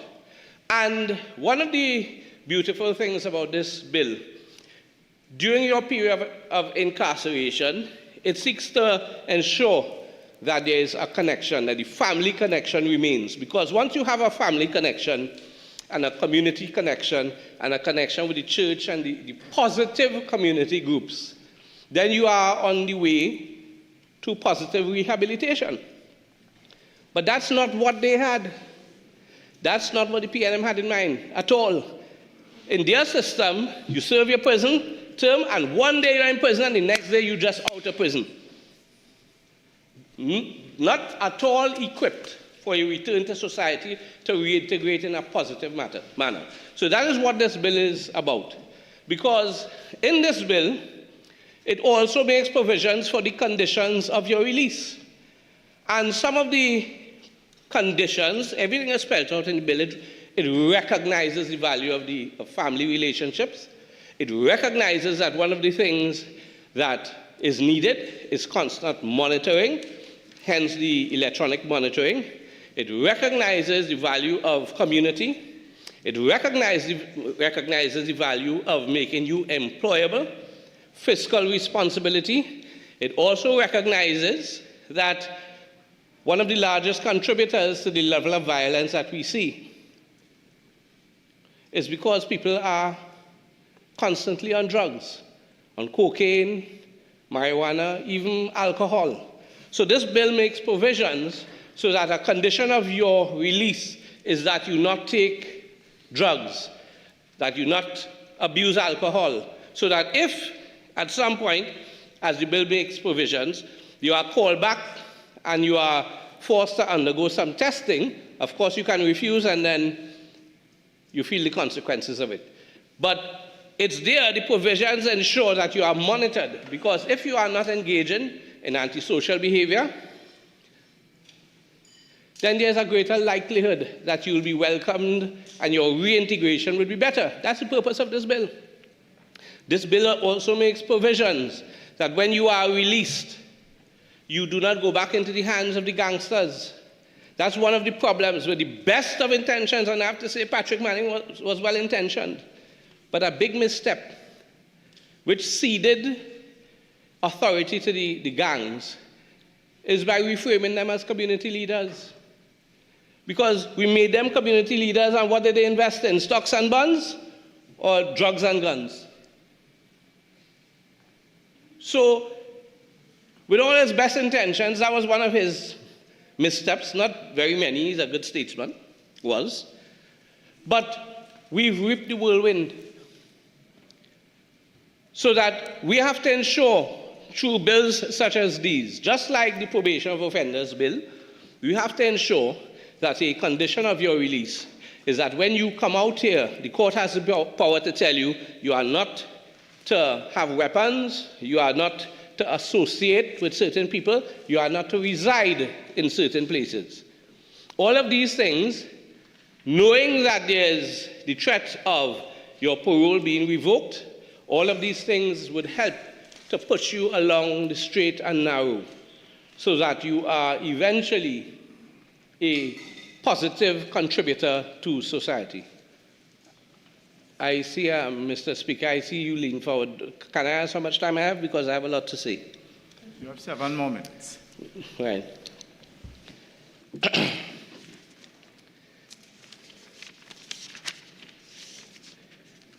Yes. So, again, very briefly, the studies show that once we engage in parole exercises, we see that there's a reduction in recidivism, and once there's a reduction in recidivism, public safety outcomes are improved. So that those released under structured parole systems, the data shows it, they are less likely to reoffend than those who are simply and abruptly released. The parole bill, as structured, it provides a structure, it provides monitoring, it provides avenues for counseling and for behavioral accountability. And it's structured in recognition of the fact that release without supervision creates gradual reintegration. When there's release without supervision, then there's no gradual increase in reintegration. So gradual reintegration produces better psychological outcomes as opposed to abrupt releases, and abrupt releases more particularly the ones that happen after extended periods of incarceration. In this bill, as indicated, parolees receive counseling, substance abuse treatment, there are avenues for trauma intervention, anger management, behavioral and therapy, and so on. I almost forgot, there's one thing I needed to deal with from Port of Spain South, because he said in essence the bill makes no provisions for finances and so on. I've never seen a bill, not from our side or from their side, where draft estimates are included in a bill. So when he made that point, I mean, I was at a loss. Not so? It was bizarre, so to speak, but I couldn't leave without dealing with that. This bill also provides avenues for behavioral therapy, which reduces anxiety after release. The framework seeks to prevent social isolation, which can cause a relapse into destructive behavior. And because persons after long periods of incarceration, they tend to become, what was the word in Shawshank Redemption? I guess I'm telling my age. I think institutionalized. What did you say, San Fernando? You really want me to respond here? Uh-huh. One more time. Yes. Yes, so what we are seeking to do is prevent persons from becoming institutionalized, because once they become institutionalized, there's very little incentive to leave, because jail becomes a place where they feel comfortable. So that, and I think that is what we saw in Shawshank Redemption. You are so comfortable in this environment that when you go outside, you commit crime to come back in. That's a large part of it. So I was a bit shocked when I heard, why didn't we institute the social aspects of the ZOSO? Well, that's what we are doing piecemeal, if you didn't realize, because this bill is part of a tapestry. It doesn't exist in isolation. It passed together with the, we've already started the Victims' Rights Bill in the Senate. We we are going to bring legislation that deals with criminal records so that persons' records can be dealt with in an appropriate manner to allow them to have a real second chance, as opposed to have persons looking at them and saying, well, we are not prepared to forgive, because we are a very unforgiving society.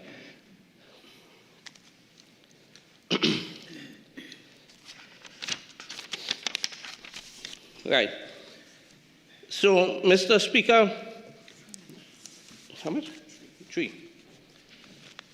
To just go through a few parts of the bill, the board itself, the actions of the board, the secretariat in terms of what they're allowed to do to issue notices for appearances, to make the hearings a meaningful one by the production of the relevant reports and so on.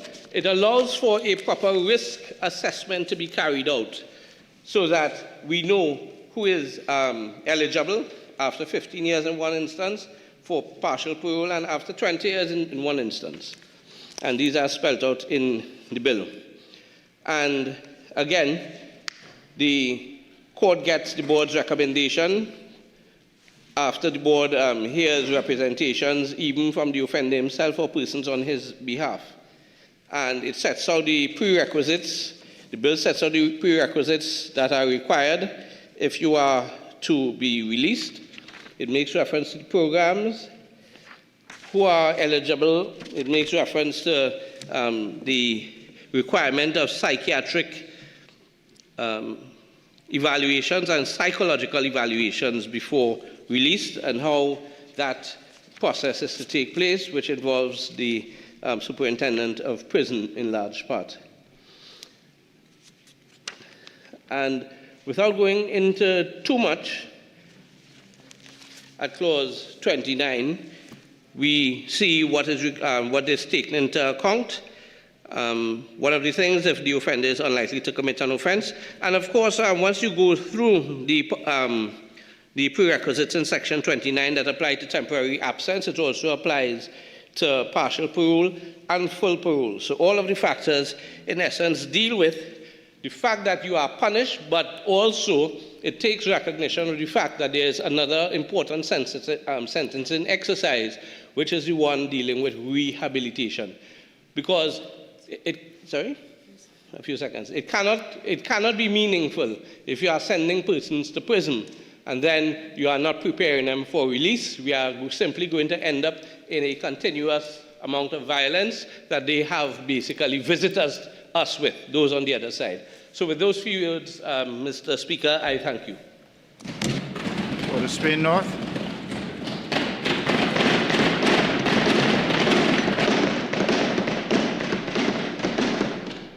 Thank you very much, Mr. Speaker. Mr. Speaker, what we have just witnessed from the last contribution is nothing short of remarkably disturbing for a number of reasons.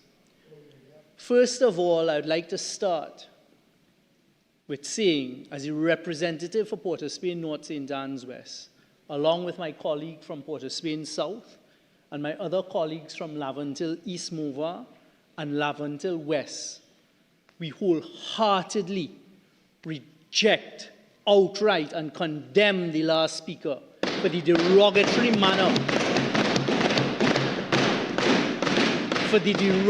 manner within which he clothed his whole contribution here today. And the people of Belmont, where he comes from, and he was careful to tell the population he comes from, should hang their heads in shame at him here today. Because the manner in which he described them repeatedly is unacceptable. The second point, Mr. Speaker, and this is where I immediately put on the record through you, Mr. Speaker, a request for the Hansard of the last speaker's contribution. And I'm going to take that Hansard of his contribution here this afternoon, and I'm sending it directly to the Commissioner of Police and asking the Commissioner of Police, Mr. Speaker, having listened very carefully to his contribution, to ensure that the Speaker is interviewed, because he claims to know exactly who it is perpetrated the murders yesterday in Belmont. And that, Trinidad and Tobago, is the Minister of Defense. And I also put on the record through you, Mr. Speaker, categorically, I state here this evening, I have no idea and no clue who are the criminal elements that perpetrated this heinous crime that we condemn on this side and he chairs on that side that led to the murder of an innocent 2-year-old. And additionally, it breaks my heart, Mr. Speaker, as we sat here in Parliament this afternoon at 2 p.m. and as I stood and I asked the Minister of Homeland Security a question about what is being done with respect to curtailing crime and protecting the constituents of Port of Spain, North St. Anne's West, and in particular Belmont. A similar question I asked a few weeks ago, and we were given the assurance with the usual arrogance that we're doing this and we're doing that. As we sat here going through what is provided for in the Parliament by us elected representatives to represent our constituents, I asked about Belmont. At 2 o'clock this afternoon, yet another drive-by shooting took place in Belmont at St. Francois Plannings. So despite the assurances and the utterances which are hollow and of no effect, the crime continues unabated right around the corner from here. And to come here and listen to 45 minutes of a contribution that must go down as one of the worst in the history of Parliament.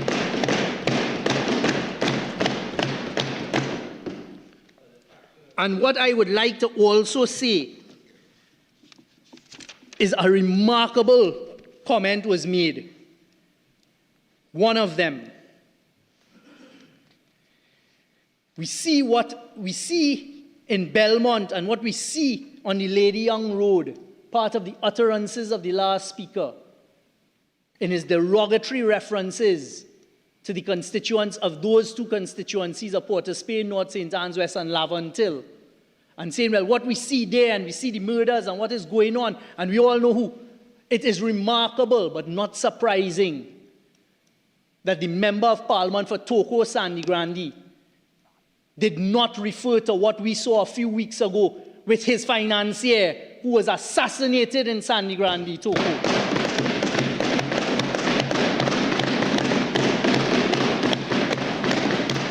And I will close off my dealing with him because I don't want to waste a second more time of my precious time on him.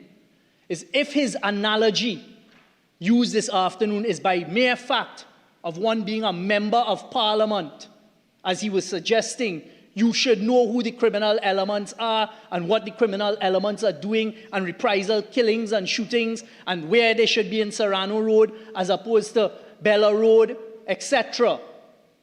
Which I put down, yes, my constituency, which I put down on the record. I do not know those criminal elements and I've never interacted with them. I call upon the member of Toko Sandy Grande, the Minister of Defense, to utilize his same analogy and tell this population who it is that assassinated his financier, Danny Guerra, in Toko Sandy Grande.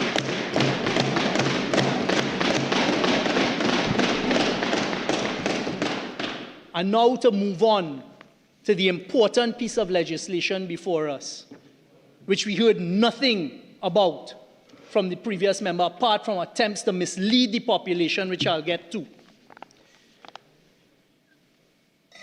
We on this side are pleased that we're dealing with parole here this evening, because parole is a necessary element in the criminal justice system. And as the Speaker for Port of Spain North, my colleague, Port of Spain South, indicated, we support the policy.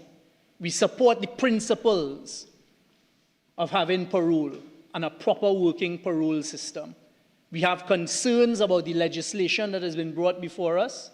We have put forward through the Member of Parliament for Port of Spain South amendments which we would like to discuss with the government because we believe this is a critical piece of legislation to reform the criminal justice system and to give persons, because it's not for everybody who has been convicted, but to give those who are deserving an opportunity to leave the prison system in a tiered manner, in a strategized manner, in a gradual manner, via parole, as they reintegrate and they rehabilitate themselves to be reintegrated into society.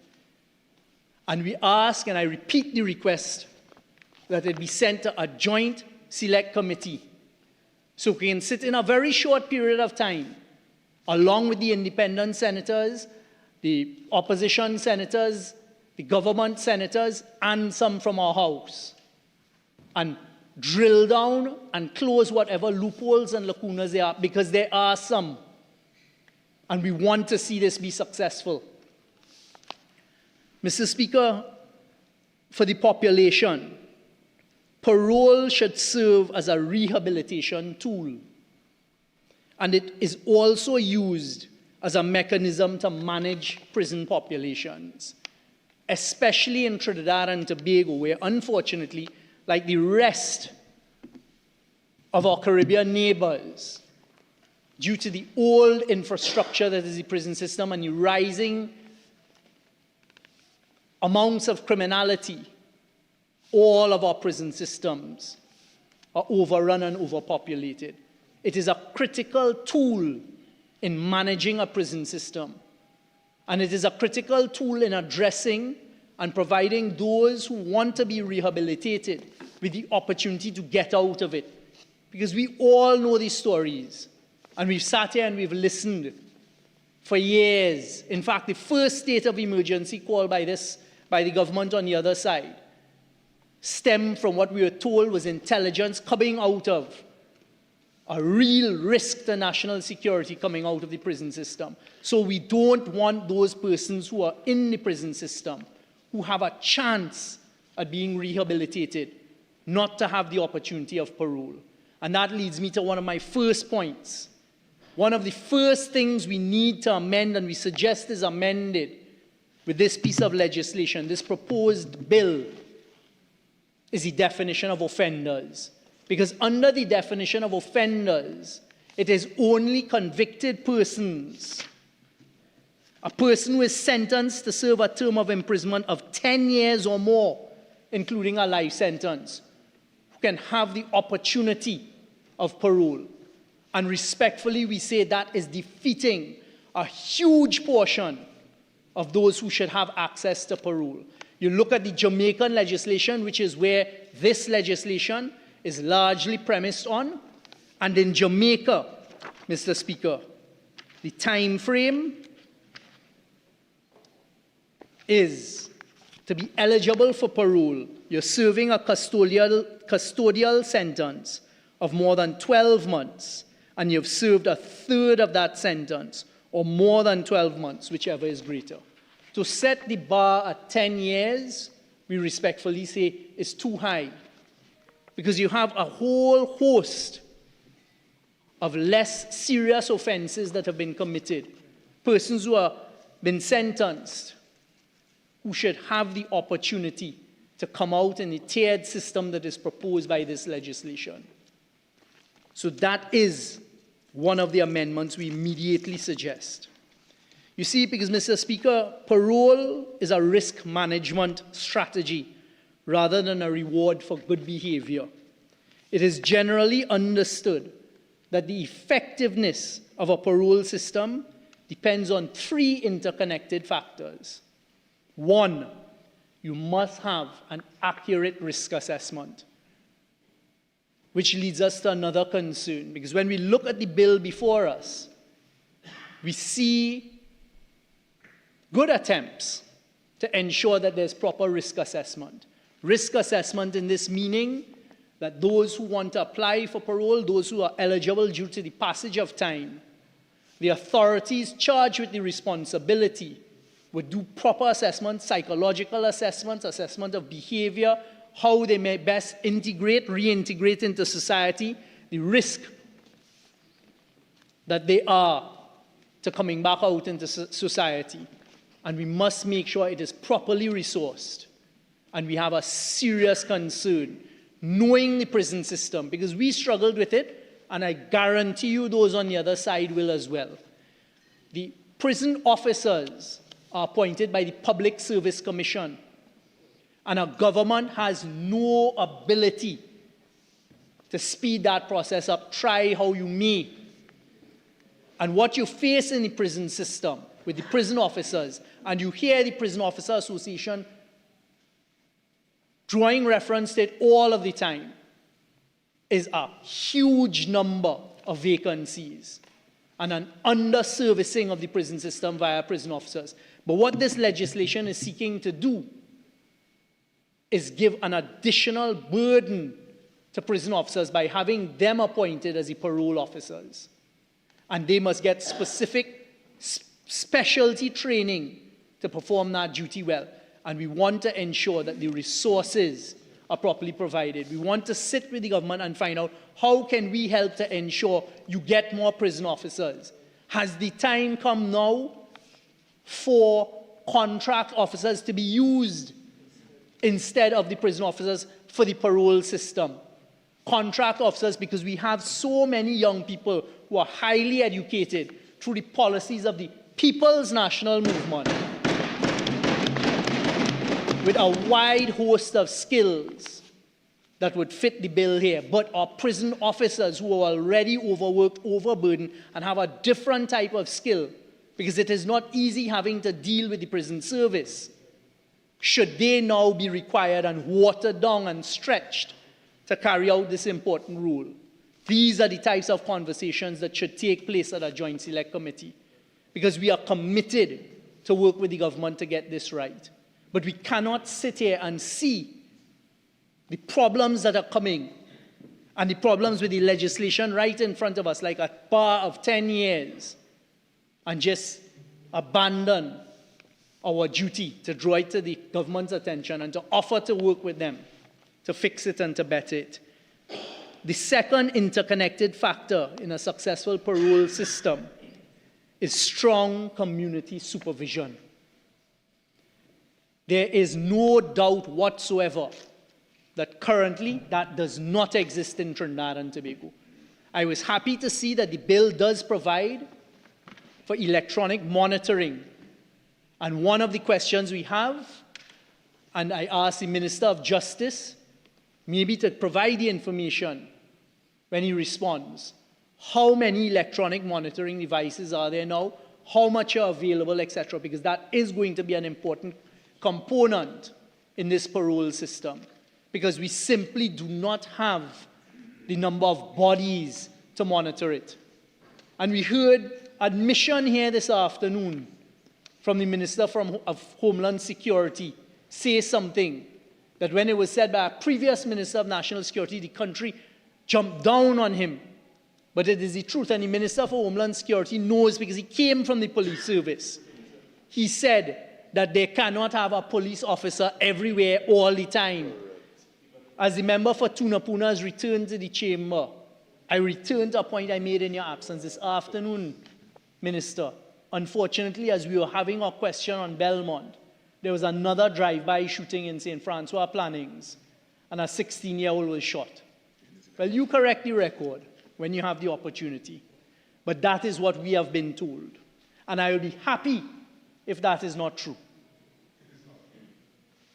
The third factor for a successful parole system, Mr. Speaker, is access to reintegration support. Reintegration support in the current circumstances are employment, housing, and counseling. Because persons in the prison service are immediately facing a difficulty in obtaining employment.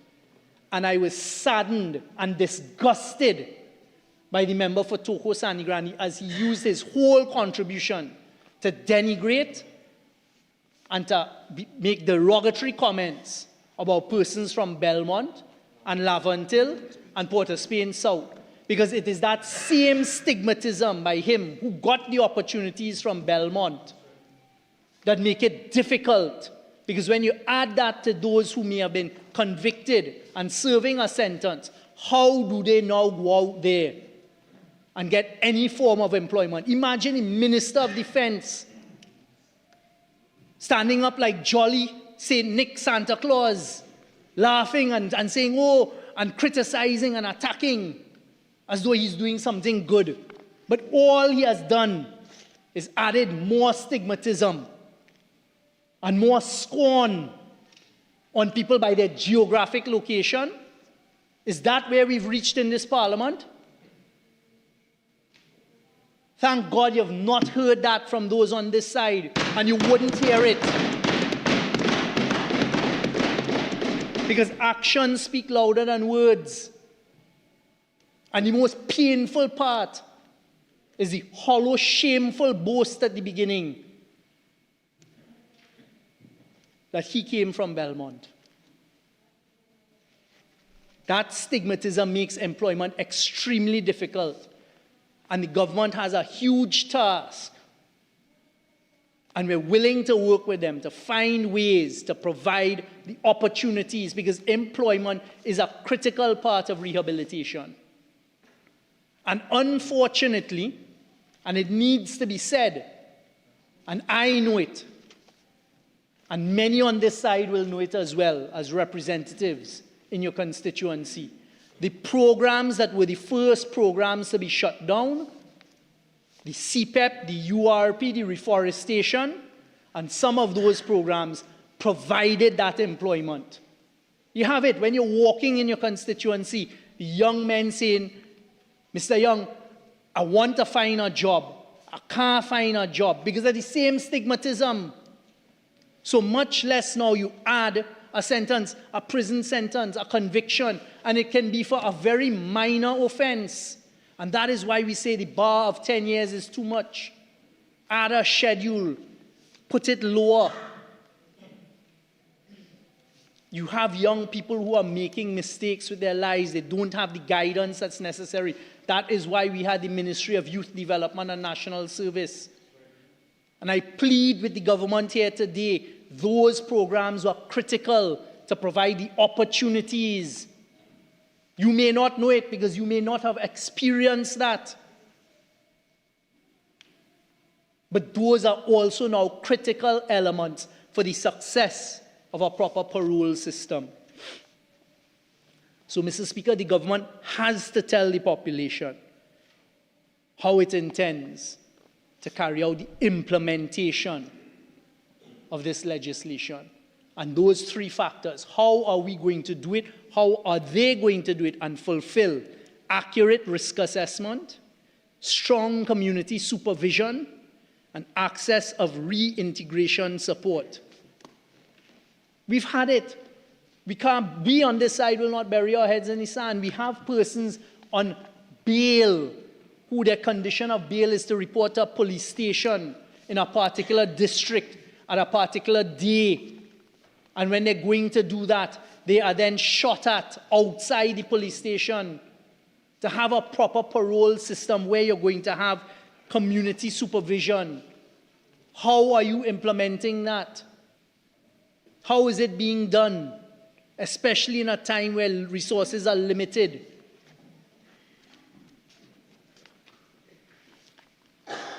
A proper parole system, Mr. Speaker, is all about balancing. It's a balancing exercise when you look at the various reports and the studies, especially the ones done in the Caribbean and the CARICOM region. It's a balancing exercise, Mr. Speaker, of public safety, rehabilitation, and gradual integration. The public safety is to ensure, Mr. Speaker, that when you're measuring and doing that risk assessment of whether an offender who has been convicted should be allowed the opportunity to go back out gradually into society, outside of the prison system, are they posing a serious risk and a threat?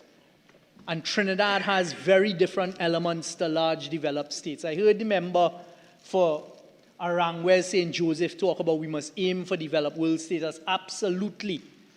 But even when you're in those developed states, you have a larger population, a larger landmass. In Trinidad and Tobago, unfortunately, we face reprisals. How are we dealing with that? The parole system has to balance, Mr. Speaker, between public safety and rehabilitation and that reintegration into society. And when you look at the learning and the studies that have been done of other systems in similar jurisdictions, some of the issues that negatively affect or even prevent a successful parole system are limited resources, operational and structural challenges. I sat here, I listened very carefully to the Minister of Justice who's piloting this bill. And he talked about the difficulties in the prison system. And that is a prison system that is not as yet carrying the burden of administering a parole system. When you look at this bill, Mr. Speaker, the burden is being put on the prison system. Prison officers are the ones who must immediately, on someone being convicted, calculate the day of each convicted person on sentence when they become eligible for parole, and then issue notices to them at the appropriate time before they become eligible that you can apply for parole. And when they do that, and you look at the bill, you see they must then order psychometric testing and psychological testing. And throughout, you must have a rehabilitation, mandatory rehabilitation for offenders in the prison system. Mandatory rehabilitation. Prison system has suffered because of individuals who run the prison system at times from having proper rehabilitation systems. I know as a former Minister of National Security, there were great projects in the prison system put on by volunteers. There was one where the prisoners, and a lot of them on death row, were encouraged in art and painting. If you walk through the halls of the Parliament on your way to the tea lounge, you will see a huge painting by, I believe it's a Roger Huggins, he is one of those that are a success story. Every year they put on an art show of the paintings of some of these prisoners. Remarkable art. And that is part of rehabilitation. And that system suffered. There were persons who were trying to shut it down. We had to intervene. Another program that was shut down. And I took great objection to it being shut down, but you can't intervene too much because you're accused of interference. There was an individual, a Debbie Jacob, who had a library system in the prisons. And as we all know, there are those in the prison system who use it as an opportunity to better themselves through reading and educating. And to my shock and horror, that was shut down because of personality clashes. So I asked the Minister of Justice, you want to talk about mandatory rehabilitation? Go and find these things, get them reopened, resource them. But it is difficult because the prison system does not even have the resources for vehicles. They don't even have the resources at times for many necessaries. So our concern on this side is how are you going to administer this parole system? Another one, I listened about talk of not wanting to provide resources and mandatory rehabilitation. Vision on a mission. And we sat here in the budget, and we heard criticism by those on the other side about money being allocated to Vision on a Mission. Vision on a Mission provides many of the services that are necessary in this legislation. It provides rehabilitation in the prison system through their various programs, teaching people and preparing people to reintegrate. It also provides a reintegration system for persons who are coming out of or have come out of prison, because you don't just come out of prison and walk into society. It is very difficult. Prisoners often don't even have somewhere to stay, and Vision on a Mission provides that. Find those things, resource it, help it, not attack it and demonize it in the manner that they do. There is a very disturbing trend that we've seen over the last year, and we saw it as well in 2010. An attitude by those on the other side that anything they think was associated or is associated in some way with the People's National Movement, shut it down and mash it up.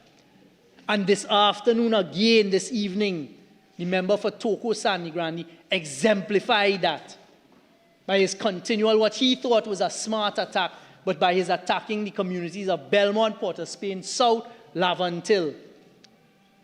And now we're seeing them talk about P&M communities in a derogatory manner. What's a P&M community? It sounds like a hell of a dog whistle to me.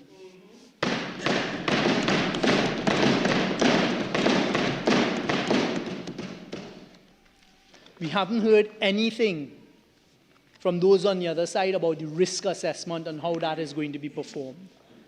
The legislation itself, well, nobody listened to what you said. The legislation itself does not provide, because it cannot provide the specifics. But we need to hear the assurances from those on the other side, those in government, as to how you're going to implement this.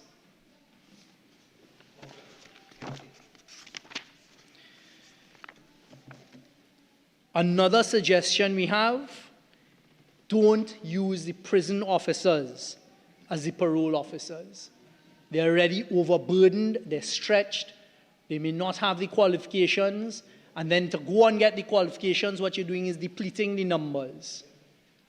Put the pressure on the Public Service Commission to fill the vacancies. Every year there's a natural attrition.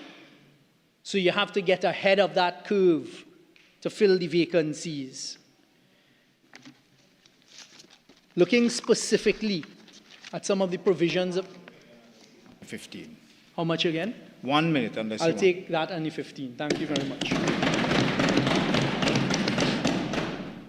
Looking at the legislation, under the definition section, community-based residence. Community-based residence means a minimum security place or facility which is approved by the minister under subsection 2 by order for the provision. In other words, It is a place where the parole system will work before you're fully reintegrated in society, or even when you come out. It's a safe space where you can be supervised outside of a traditional prison system. But I saw in the legislation that it is allowing the Commissioner of Prisons to declare some prisons as community-based residence. The offender definition, as I say, we are pleading with the government, do not set the bar at 10 years, because the majority of people who would actually benefit from a parole system are going to be less than a 10-year sentence. They are the ones who may pose the least risk to the society. They are the ones you don't want going to University of Criminality in a prison system. They are the ones you want to keep away from the hardened criminals that the member for Toko Sandigran used to talk to.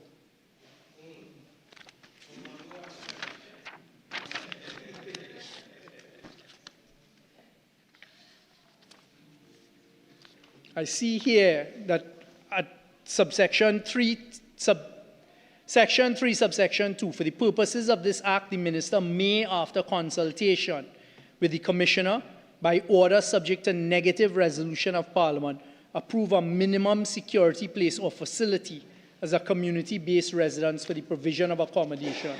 This needs to be very carefully monitored. And we say it shouldn't be subject to negative resolution, it should be affirmative resolution. When you go to the functions of the board, Mr. Speaker, the functions of the board these are the ones I draw reference to: identify offenders who are likely to be successful in being reintegrated into society as law-abiding citizens. Very, very important. And then when you see, review the cases of offenders who are serving an eligible prison term or life sentence. Now, they talk about the independence of the board, Mr. Speaker, and there's an anomaly here. And I'm not sure it was picked up. I'm hoping it's not intentional. But when one looks at Section 8, nice language, the board is not subject to the direction or control of any person in the performance of its functions and in the exercise of its powers under this Act. So that provides the board with a specific amount of, an express and specific amount of protection from interference.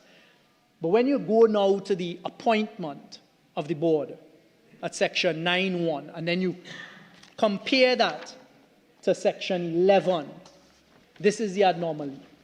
You're saying that the appointment of the 9 members of the board, save for the ex officio members, the Commissioner and the Commissioner of Police and the Chief Probation Officer, is done by the President, appointed by the President. We all know as constitutional lawyers that is on the advice of Cabinet. But now when you go to Section 11, you see the President acting in his own discretion may remove a member. That's an anomaly. You can't have the Cabinet appointing and not give the Cabinet either the power in specific circumstances to terminate, but you're saying the President now acting in his own discretion. So you're telling the President who he or she must appoint, and then they tell him, that lies your problem. If you had to remove them, you do it of your own discretion. I've not seen that in any other legislation. There are very few instances where the President acts on his or her own discretion. The appointment of a Chief Justice, the appointment of the President of the Industrial Court, I believe. So I think that is also something that needs to be looked at. A question. At Section 9, subsection 2, the ex officio members of the board are the Commissioner, Commissioner of Police, Chief Probation Officer. Should we not add language here that also allows them to delegate that authority to an officer, senior officer, maybe at the rank of a Deputy Commissioner of Police in the prison service and a rank of a Deputy Commissioner of Prisons in the prison service, but give them the express power to delegate, because they are not going to be able to sit as a parole board to carry out the functions of this. I'm not sure who sits on the Defense Council now from the government side, but the Defense Council struggled to find time to meet. The Mercy Committee struggled to find time to meet. So that is an area where you should have a delegation of authority. Mr. Speaker, you then go to the eligibility for parole at Section 20. And this is where we say, and I repeat it because it's worth repeating again, that it's only referring to an offender or person undergoing a life sentence and giving you the formula. We really should reduce it from the 10 years period. And then they talk about partial parole or full parole. That is how a proper system should work. You don't immediately jump into the full parole, but you may give it a test. Section 22, we say that this should be removed or this should be amended, and you should not say that the commissioner shall assign such number of suitably qualified and trained prison officers to be parole officers as he sees fit, because quite simply, there are not sufficient numbers. Don't start off a process putting it at administrative and implementation disadvantages from the get-go, because it will fail. So we're saying consider using contract officers, consider using all of these trained young individuals out there who have the experience in the various skills that are needed. Rehabilitation needs assessment, a very important tool in a parole system. But again, we have concerns at Section 23. A parole officer, so again, you're saying the prison officer, shall, as soon as is reasonably practicable after the reception of an offender, conduct rehabilitative needs assessment. So as soon as an offender, someone is convicted for 10 years or more, you're now telling the prison officers they must immediately, or as soon as is reasonably practicable, conduct a rehabilitative needs assessment. The prison officers are struggling with their strength, meaning the numbers. Hire proper officers who can be trained to carry out the administration of this exercise. It is going to fail because of a lack of resources. At Section 24, the eligibility, I referred to this earlier, Mr. Speaker, that as soon as an offender comes in, you must calculate the date that he or she is eligible for partial parole, etc. I would hope that they would use IT tools to immediately have this calculated and to be done to reduce the administration and the implementation part. When you look at Section 25(5), where there's an application for partial parole, again, you're saying that the superintendent shall, as soon as is practicable, cause a case history of the applicant and report as set out at Part C of the schedule on the conduct of the applicant while in prison to be prepared. This is going to overburden the prison officers, put a better system in place. And then you go on further to say, make arrangements for the applicant to undergo a psychological or psychiatric evaluation. Where are the resources for this? There was one psychiatric doctor assigned to the whole prison system.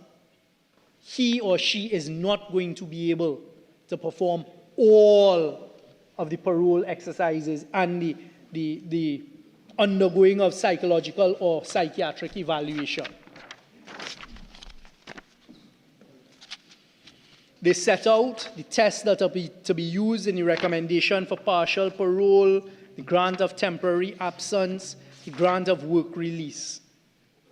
They're all the type of tests that you would expect to see.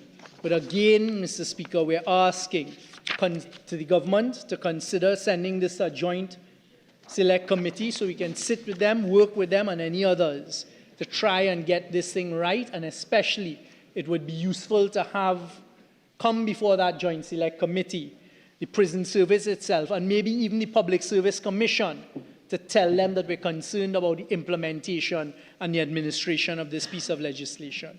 We're happy to see specific reference to the use under partial parole orders of the electronic monitoring. And again, we ask the Minister of Justice to tell us how that system is working, how much more scope is there in there, how much leeway is in there for it to assist in this system. Mr. Speaker, one misrepresentation made by the previous speaker, and I assume it is due to his lack of experience in the Parliament, meaning the member for Toko Sandy Grandi. What he referred to is, he said, in response to the member for Port of Spain South, saying that there's no parliamentary oversight. Of course, that's a very different point that was being made by the member for Port of Spain South. But the member for Toko Sandy Grande referred to the report that is laid in Parliament and said, well, we can debate the report. I don't know where he could debate the report in this Parliament, but one looks at section 55, and it is the type of report that is laid for the NIF, the type of report that is laid for the NIB, type of report that's laid for the SSA. Those reports are literally laid, as we had at the start of today's proceedings, by the minister in charge, put on the desk in front, Mr. Speaker, and there is no debate of it. What we would have to do is bring a motion to debate it.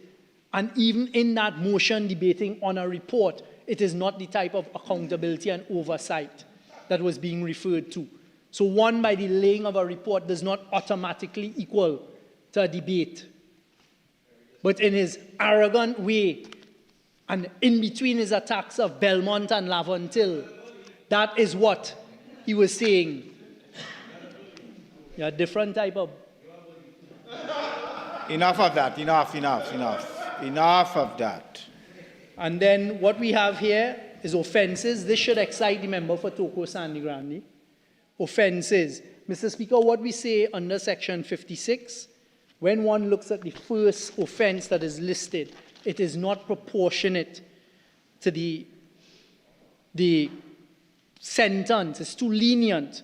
So you say a person who interferes with or attempts to interfere with or hinders or incites or aids any person to do anything which will in any way interfere with or hinder the board in the exercise of its functions, commits an offence, is liable on summary conviction to a fine of $10,000. This is a serious exercise to be performed by the parole board. So if members of the parole board are threatened, if they are interfered with, as may happen, especially in a society like ours, you're saying it's only a fine of $10,000 and imprisonment for 1 year? And we know that's the maximum, that the magistrate will have the ability to put even less. We're saying pull that specific offence out and give it a much more proportional, serious set of penalties and jail time, because that is not going to be a deterrent to interfere with the parole board. So, Mr. Speaker, in the amount of time that I've had, I've identified some, not all, some of our concerns. And I will end the way I started, by condemning the attacks on P&M communities and condemn the attacks by the government, and in particular the Minister of Defence, on Belmont, Laventille, Movar. We completely reject it. We say we are ready to sit and work with the government on this particular piece of legislation because it is an important element of criminal justice reform. We have listed some of our concerns, and we ask that it be sent to a joint select committee. Thank you, Mr. Speaker.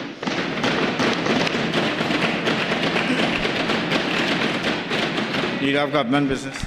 Thank you kindly, Mr. Speaker. Mr. Speaker, I beg to move that this House do now adjourn to Wednesday, May 13th at 10 a.m. Mr. Speaker, the government will pursue the completion of the bill entitled An Act to Provide for a System of Parole and Related Matters by taking it through all its stages, as well as pursuing Bill number 2 and Bill number 3 as it appears on the order paper, together with the bill amendments coming from the Senate. Thank you, Mr. Speaker. Honourable members, the question is that this House do now adjourn to Wednesday, 13th May at 10 a.m. Those in favour say aye. Aye. Any against? The ayes have it. This House now stands adjourned to Wednesday, 13th May at 10 a.m. Thank you very much and good night, everyone.